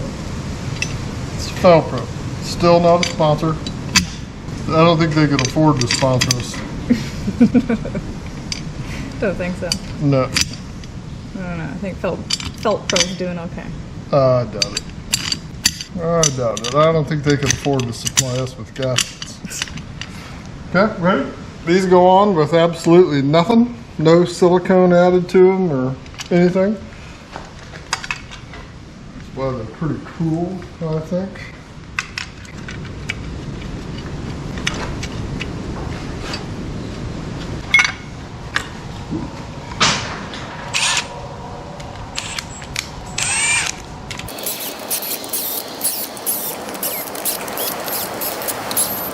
So the problem I'm seeing right now is this thing is below, or it might be just a little bit below the engine block. Does it look like it, or is that just a gasket? I definitely feel the gasket. Okay. So let's trim the gasket, get rid of any of that. Alright, so the gasket's flush with that. So now we're gonna bolt the oil pan up to it. And then we're gonna use the oil pan as a straight edge because my tool doesn't come one for this thing. Alright. But it feels real close, but it still has a little bit of play in it. So we'll do it with the oil pan and the feeler gauge.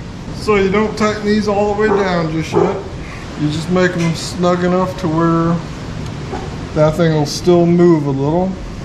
Now I gotta clean the oil pan. The original gasket is riveted on.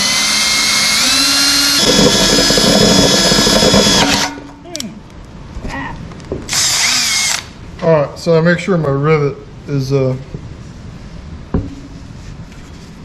all the way down, you know, or out. Like right now I could knock the rest of it out, but you don't want it sticking up any, like if you pulled that gasket off without that.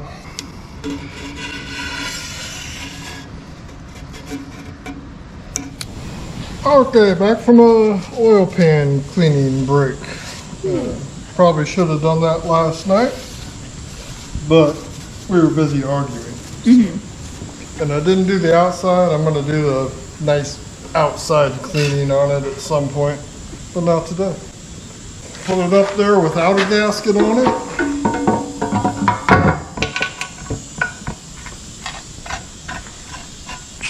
I'm just going to do 4 bolts in the back.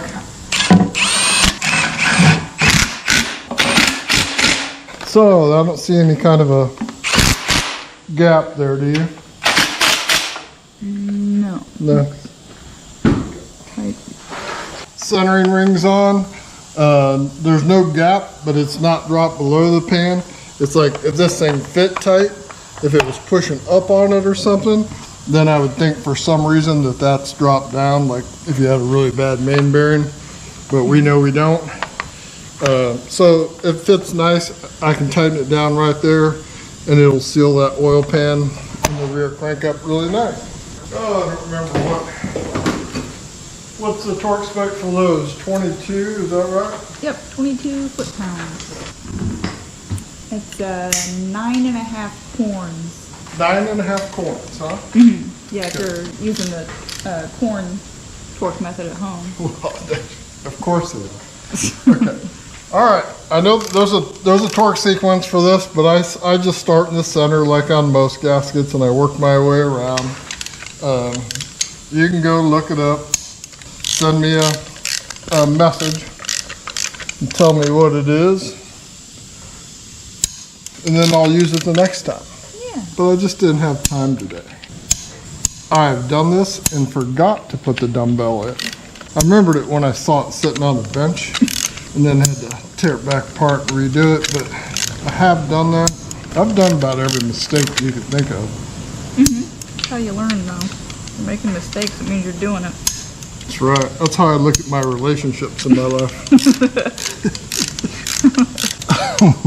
I am extremely mean today. I guess. Alright, so I'll check the center ones again. That cover looks like new, and I didn't even really clean it all that much. Yeah.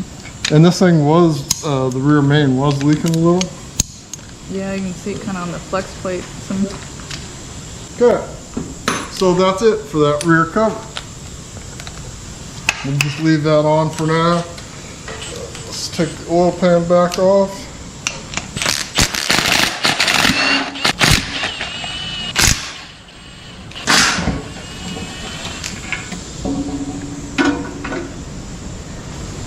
feel.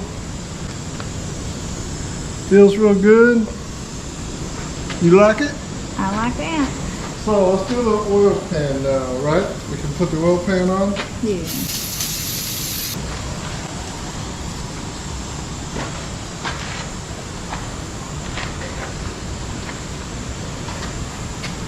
I like to go round and round like that. Whee!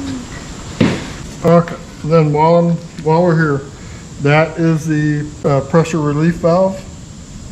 Okay? Okay. You'll find them, it might be just the DOD engines. I'm not sure, but every time I see one, I've never had one go bad yet. Since this is my engine, I don't care about it. I'm gonna reuse that one.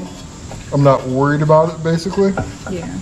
But if I was building a brand new engine for somebody else or whatever, I would replace that. Okay. Melling sells them. Put a new pressure relief valve in it just because it's there and doesn't hurt, you know. Yeah. Okay. So, but I'm not going to for myself. Okay. Okay. All right. So now we're going to talk about a topic that we hear about all the time, occasionally. All the time, occasionally. All the time, occasionally. Yeah, all the time, occasionally. Oil pan alignment. It says right on the oil pan that the alignment is critical on it. And it is. I've always used either Felpro or Mall oil pan gaskets. I've never been cheap enough to buy one of those $5 ones on Amazon. And my oil pan has always lined up okay with the back bell. Yeah. So we're gonna see on this one. I almost screwed up. Uh-oh. Forgot. Oh, you gotta do your little silicones. Huh? You gotta do your silicones. Yeah. Somebody's yelling at their TV right now.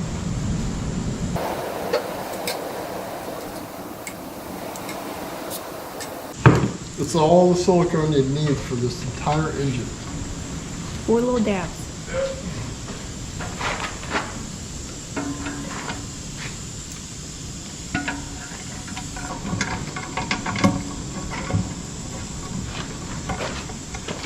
Get some started. Got one going here.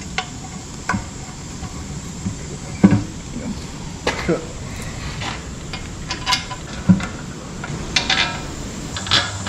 Where's that at?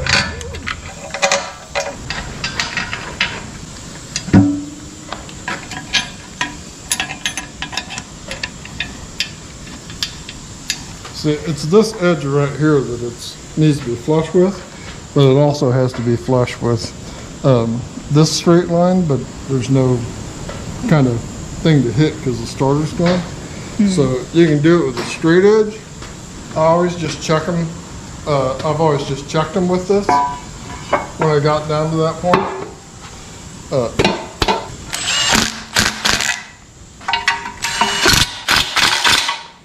I just use a bell housing, and then you can do it with a straight edge too. You're just lining up your oil pan with your straight engine block on the back, right? Yep. So you can see it does move around a lot. It does move a bunch. It can. So you just barely snug it down. Not tight, not even tight at all really.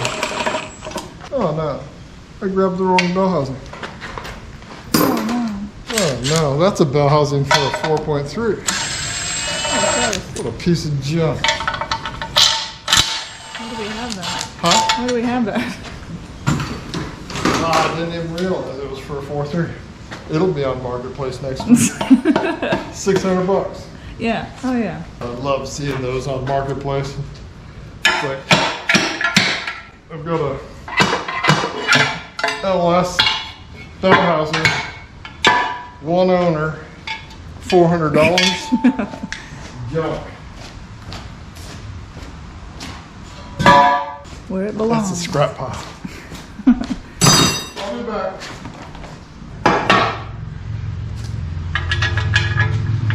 That one work better? It will. You can tell when it's a 4-3, it won't have the 12 o'clock hole right there. At a glance, if you just wanted to be able to tell, spread some knowledge at a party.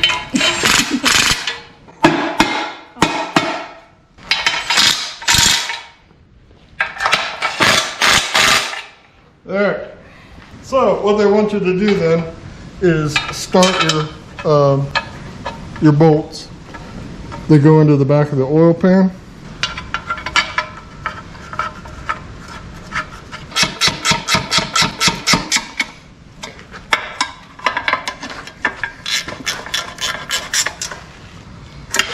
And then this is just like something that I check it with a straight edge when I build them, but then when I go to put them all together, I check them again. But I've honestly never had to move one. So what I'm doing is you're basically just lining up your oil pump, and you don't tighten that bolt.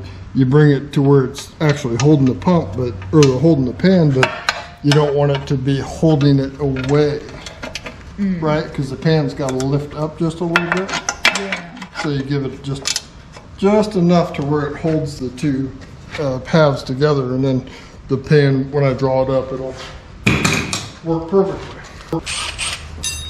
Or at least that's the idea. So it keeps Right. it in line, but still lets it slide up. Yeah, exactly. I'm learning.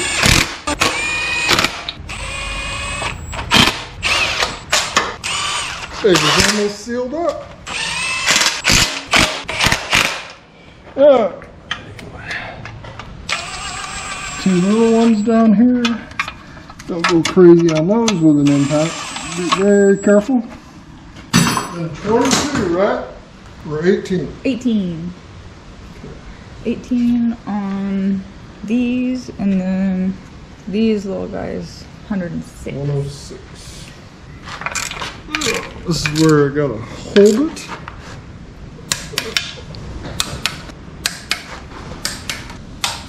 Why don't you do this? I'll hold it.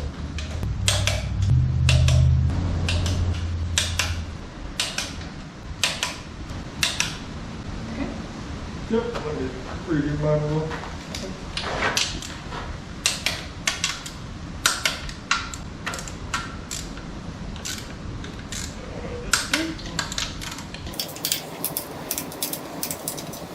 All right.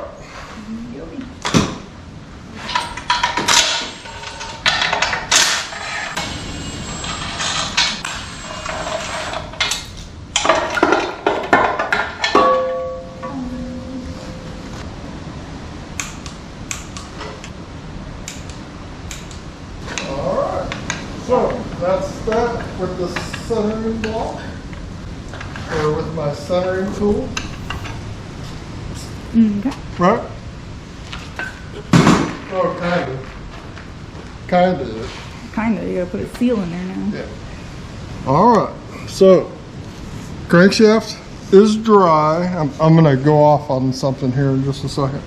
You like when I go on a rant? Oh yeah. Love your rants. What? Love your rants. Oh, my internet rants. Okay, the rear main seal. First off, it's a PTFE seal. Okay. What's that stand for? It's your middle name. Dumbbell PTFE? No. Is that what you're saying? Yeah, dumbbell PTFE. Be a good one. Keep giving me new names. No, well, PTFE is an abbreviation. It's for poly tetrafluoroethylene, I believe. Okay. Okay. Sure. Pretty sure. Poly tetrafluoroethylene. Real So- nerdy thing to know. Yeah.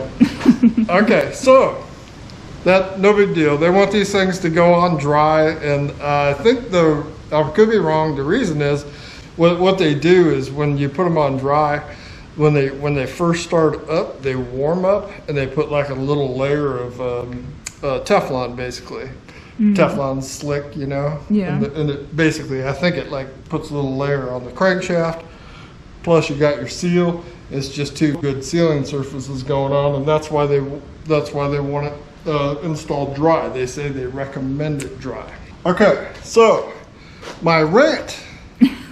Are you ready? I'm ready. So we put out these videos, and I talk about them, and I tell people how I do things, right? So we did one time, and I usually see a white dot on the ones that we normally do, and that might be out of a mall kit or whatever, I don't know. So I knew that the white dot was my distinguish, that it goes to the outside of the engine, okay? Because it's hard to look at them and tell which side's which. So we put out a video, we say that. Somebody sends me a message and says, "Hey moron, it says the gaskets say outside on them." Okay, that it's printed outside on them. Oh. All right. So I politely respond back and I say, I never realized that. I never looked, but that is interesting. Thank you very much for that comment. So I went out to the shop, looked at one of them, and sure enough, it says outside on it. Oh. All right. Now, I pulled this one out of the box. It's a nice Felpro. And you know what it says on the outside of it? Nothing. Nothing. Okay? So, I do appreciate when people send me messages like that, but when they tell me that I'm a moron, it's kind of irritating. Yeah. But like in this case, what the deal is, General Motors, when you read their procedure, it does say the part numbers will be on the outside, pointing to the outside. And in this case, this is the only indication that it has, other than looking at it if you were used to them. And it does have just a part number with no other markings on it, so it goes to the outside, okay? Okay. All right. And I'm sure I'm wrong about that, too. I probably misread the GM procedure. So you just leave it on the little installer there, just keeps the seal's shape. Slide it in. And then I use my installer again to tap it in. And I did that on the front cover too, and I don't hit it with a metal hammer. You gotta hit it with a rubber hammer.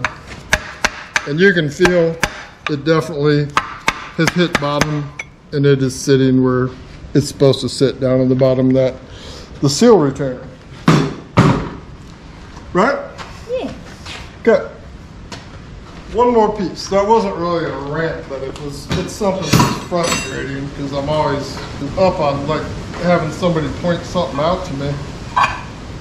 But then when they do it in a not so nice manner, I don't appreciate it all that much. Yeah. Like somebody has the opportunity to spread some knowledge and choose to be a jerk instead. Yeah. It goes back to the whole thing. I don't think I've ever met another mechanic that I like. You know? They can be frustrating people. Yeah. All right. Last piece. Flywheel. Those bolt holes on the crankshaft, they go all the way through, so they've got to be sealed up. I seal them up with blue Loctite gel. It's always worked nice for me.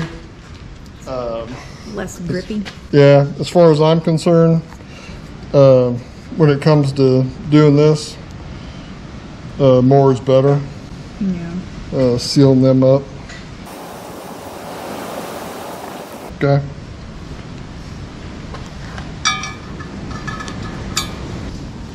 See what I mean by more is better? An LMG, this baby puts out, what do you think? How much horsepower? 1,000. 1,000 horsepower. GM says it puts out 320 horsepower at 5,000 RPM, which I don't think I've ever hit 5,000 RPM on anything. No, I have. Going to Branson, going up hills. But I know you have. You hit 5,000 just leaving the drive here in the gravel. But this thing, that's, you know, considering the torque catalytic converters and stuff like that. And then what's cool about my 1974 pickup, it did not come with catalytic converters on it. It's my C20. And so I won't have to put converters on it, because that would be the legal thing to do if I had to. So I know it'll put out what this thing's supposed to put out. The engine that's in it, I'm pretty sure it's so worn out that it's probably like around 100 horsepower maybe. I've made it run as good as I can, and it's just tired.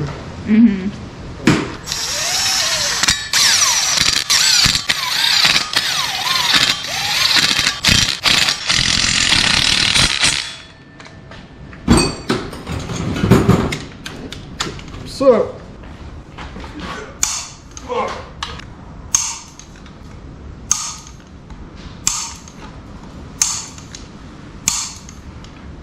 the initial torque is 40, and the final on it is 70.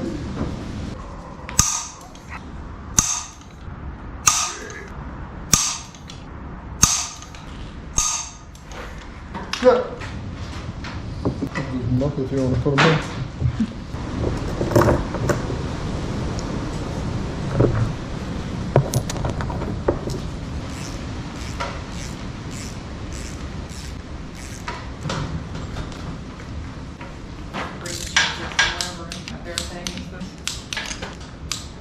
Easy. Down low.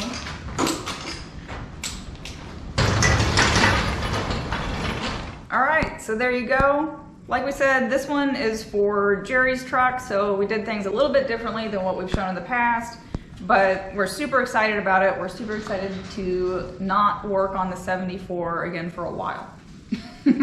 So from here, like we said, we're gonna prime the oil. We've shown you that before. A lot of this stuff we've shown you before, so be sure to check out the links in the description if you wanna see more detail about a lot of this stuff. And then we'll clean up some stuff on the outside and it will be ready to go in the truck. That's right, Emily. Thank you for that.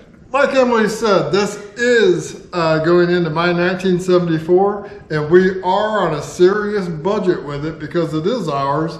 And when we set out to do this, we said, well, let's keep track of what we spend on it, and at the end we'll reveal it. So today's work to this thing, we have just shy of $500 in parts in this. I don't skimp on parts. Everything is top name stuff. I am a firm believer in that, and but I will skimp on it in the areas that I feel comfortable, and I'm gonna try and get this truck done and on the road for a reasonable amount of money. So it's kind of a budget build, but kind of doing it right at the same time, but hopefully we get a ton of miles out of it. And so all that being said, we wanted to wish you guys a happy new year. We had a great 2025, lots of cool stuff happened with the channel, and we've got a ton of stuff planned for 2026, and we hope you stick around for that. As always, we appreciate you guys watching, and we will catch you next time.